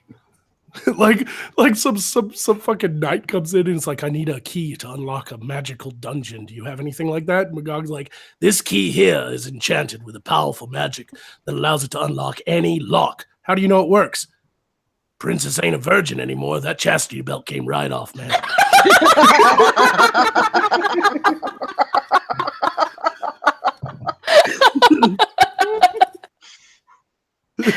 Oh, The knight comes back and he's like, oh, thanks for letting me borrow the key. And it's like, did you get into the dungeon? No, but I went to the princess. Yeah, she's got a bad case of whore. Not quite the cave we were expecting, but no one's complaining. I raided her dungeon 6 times. Did you get the same treasure as me? What, gold? No, gonorrhea.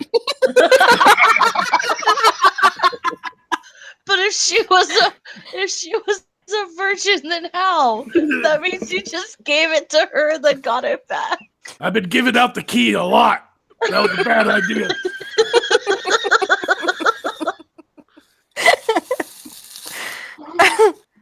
Oh my God. I can't fucking breathe, guys. A part of me kind of wants to shut it down, but at the same time, I'm just like, no, we're having way too much fun with all these amazing fucking jokes. I don't know what to do. Sir Lancelot is actually gay. He strokes lances a lot. I believe it. That would actually be a hilarious fucking series that you could, well, just mini joke where King Arthur like characters show up and somebody says like, I do believe the queen is cheating on the king with his best friend, and it looks over at Lancelot and it's just like, nah, doubt it. And he's like being the most flamboyantly gay motherfucker you could ever see. Like, hey, oh my god, I love your hair, Guinevere. It's so gorgeous. Just look at it. So, just want to knock it around. like Magog gets called in to like fucking fucking torture a guy who's been accused of sleeping with the queen. And he walks in and he's like, I hear you slept with the queen. Naughty boy. Now I'm going to have to fillet you on the rack. Oh, you can fillet me anytime, sweetheart. Okay, somebody got something wrong here. You guys fucking serious? You needed me to figure this out?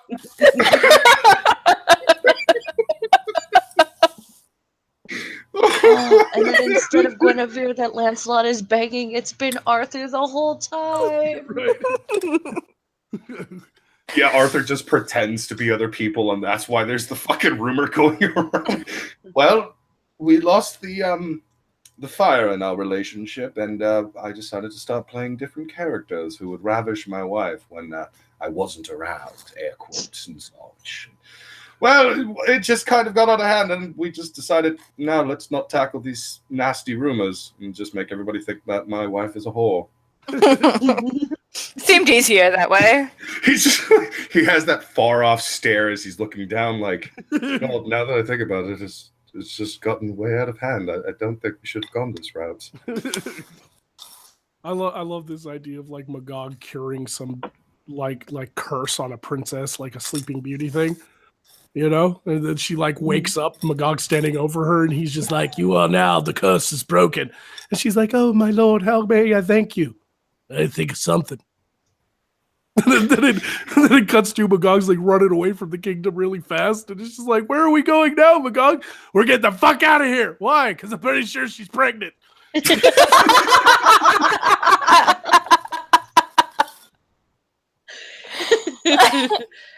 That baby's gonna have weird eyes, man. Oh, Fetus fuck. deletus. If you have any friends who have like babies and shit, and you can get away with actually like dressing the baby up as baby Magog and stuff, you could do an episode where somebody tries to claim like it's your baby. It's like, you can't prove anything, but then like they looks over at the baby and it looks just like you with the dead eyes, the fucking goatee, the fucking hood and everything. It's just like, it looks nothing like me. I don't see the resemblance. Yeah. God damn it, that would be fucking horribly awesome. It's like I don't like the ocean. Well, we have to travel to the brine, and we have to get on a ship and head to Sothos. Well, I don't want to. Why? Because every time I go to the ocean, I end up falling for some mermaid. A lot of blind mermaids swimming around out there, bumping into shit.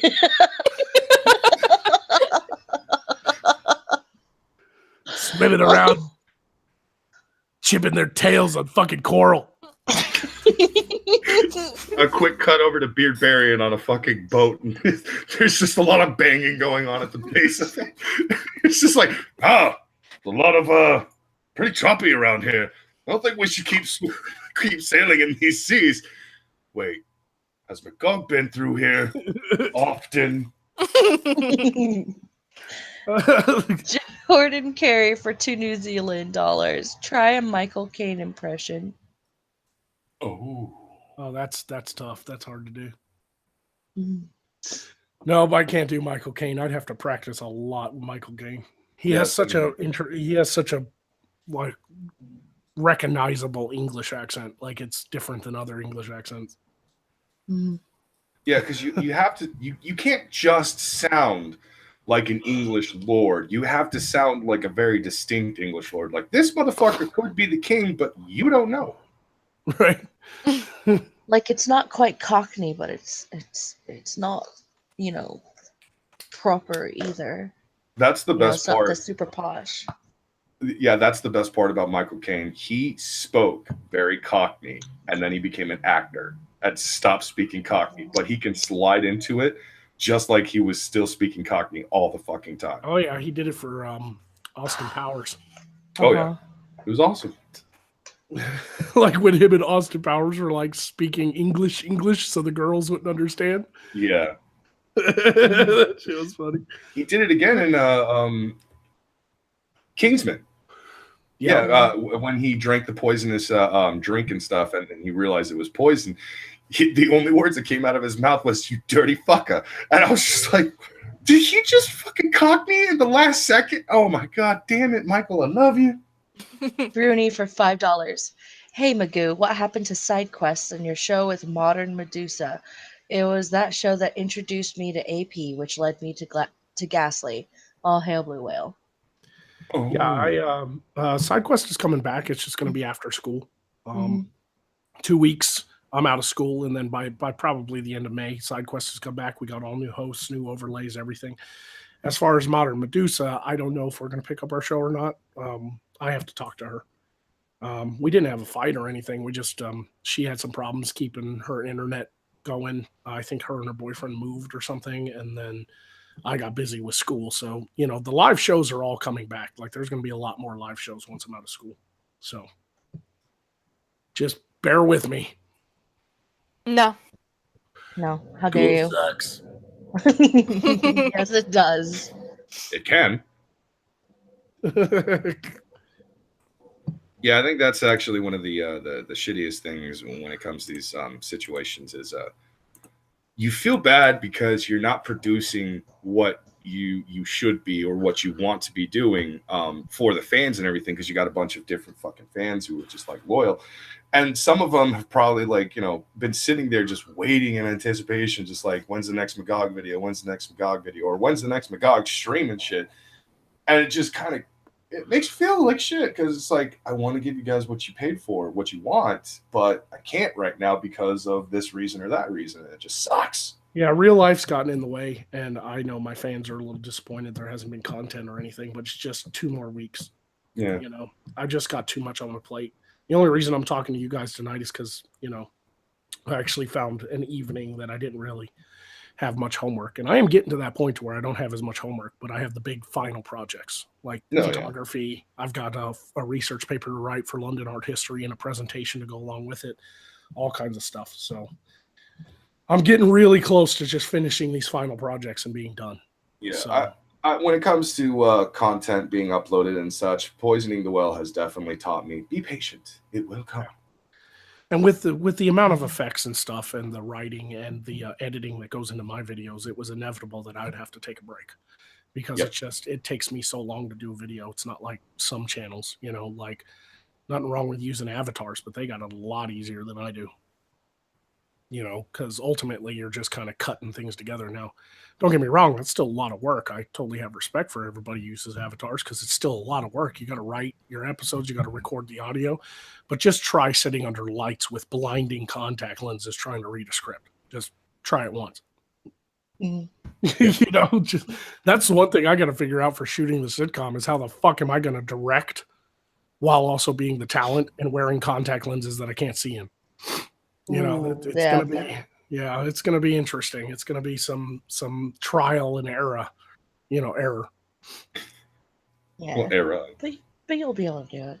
Far right Yorkshireman for £2. What roles would suit Tonka and Sinatra? On the sitcom? Well, I'd just love to have Sinatra actually being like a medieval Frank Sinatra up on the stage in the tavern.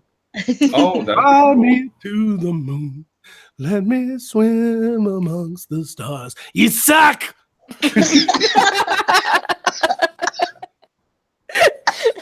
I was inhaling my cigarette, you bastard. I think at that point, then you The probably mom should have thrown the baby out with the bathwater.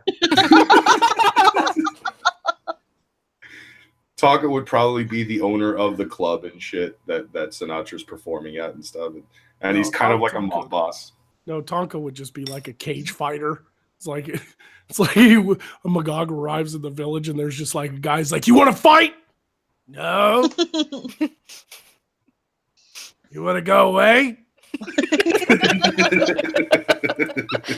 the entire episode dodging the fight. Furry Kid says Sinatra should be a magic mirror. Wow. That'd be pretty funny. Oh my god, that would magic actually mirror's got gotta be too. Like I would do a magic mirror joke where like Beardy first comes into the store and it's like, this is my place, Beardbarian. This is where it all begins. This is where we will plan the conquering of the world. And Beardbarian's looking around at all the magical artifacts and glowing mushrooms and weird shit going on and like fucking fairies trapped in jars and all that stuff. And it gets to a mirror and he's just like, wow, what does this do? Magog's like, mirror, mirror on the wall, who is the gayest of them all? And nothing happens. It just shows Beardbarian's reflection. There, it's working.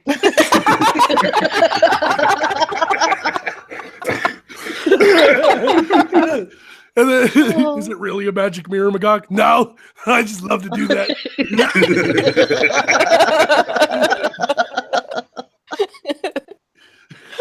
Oh god.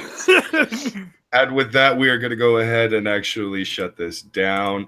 But before we go, I'm just going to go ahead and do a bit of the shilling of for a friend here. For those of you who do not know, our buddy Antoine over at Help for the Guildless has run into an unfortunate situation. His landlord has decided to be a complete and utter prick and gave him a 30-day notice. This was a few weeks ago. And by the end of this month, he will be homeless, unless, of course, the funds can actually be raised for him and his family. Now, normally, Cutstream wouldn't give two shits about this, except there's a 5-year-old girl involved. Nobody wants to see a 5-year-old girl go homeless. This is a terrible thing that's happened to an actually pretty decent person. And they're my friends. I want to see them, succeed. I want to see them be able to do the things they need to do and such like that. And there's a GoFundMe being spammed in the chat right now. By Kadun specifically, please go to the and the Shillbot. Please go to the GoFundMe, donate what you can, give a little bit if you can, give a lot if you can. It's do what you can. If you can't actually donate, please at least just spread the link out like wildfire. We would appreciate anything helps at this point. Remember, So go do it. It's for a 5-year-old little girl.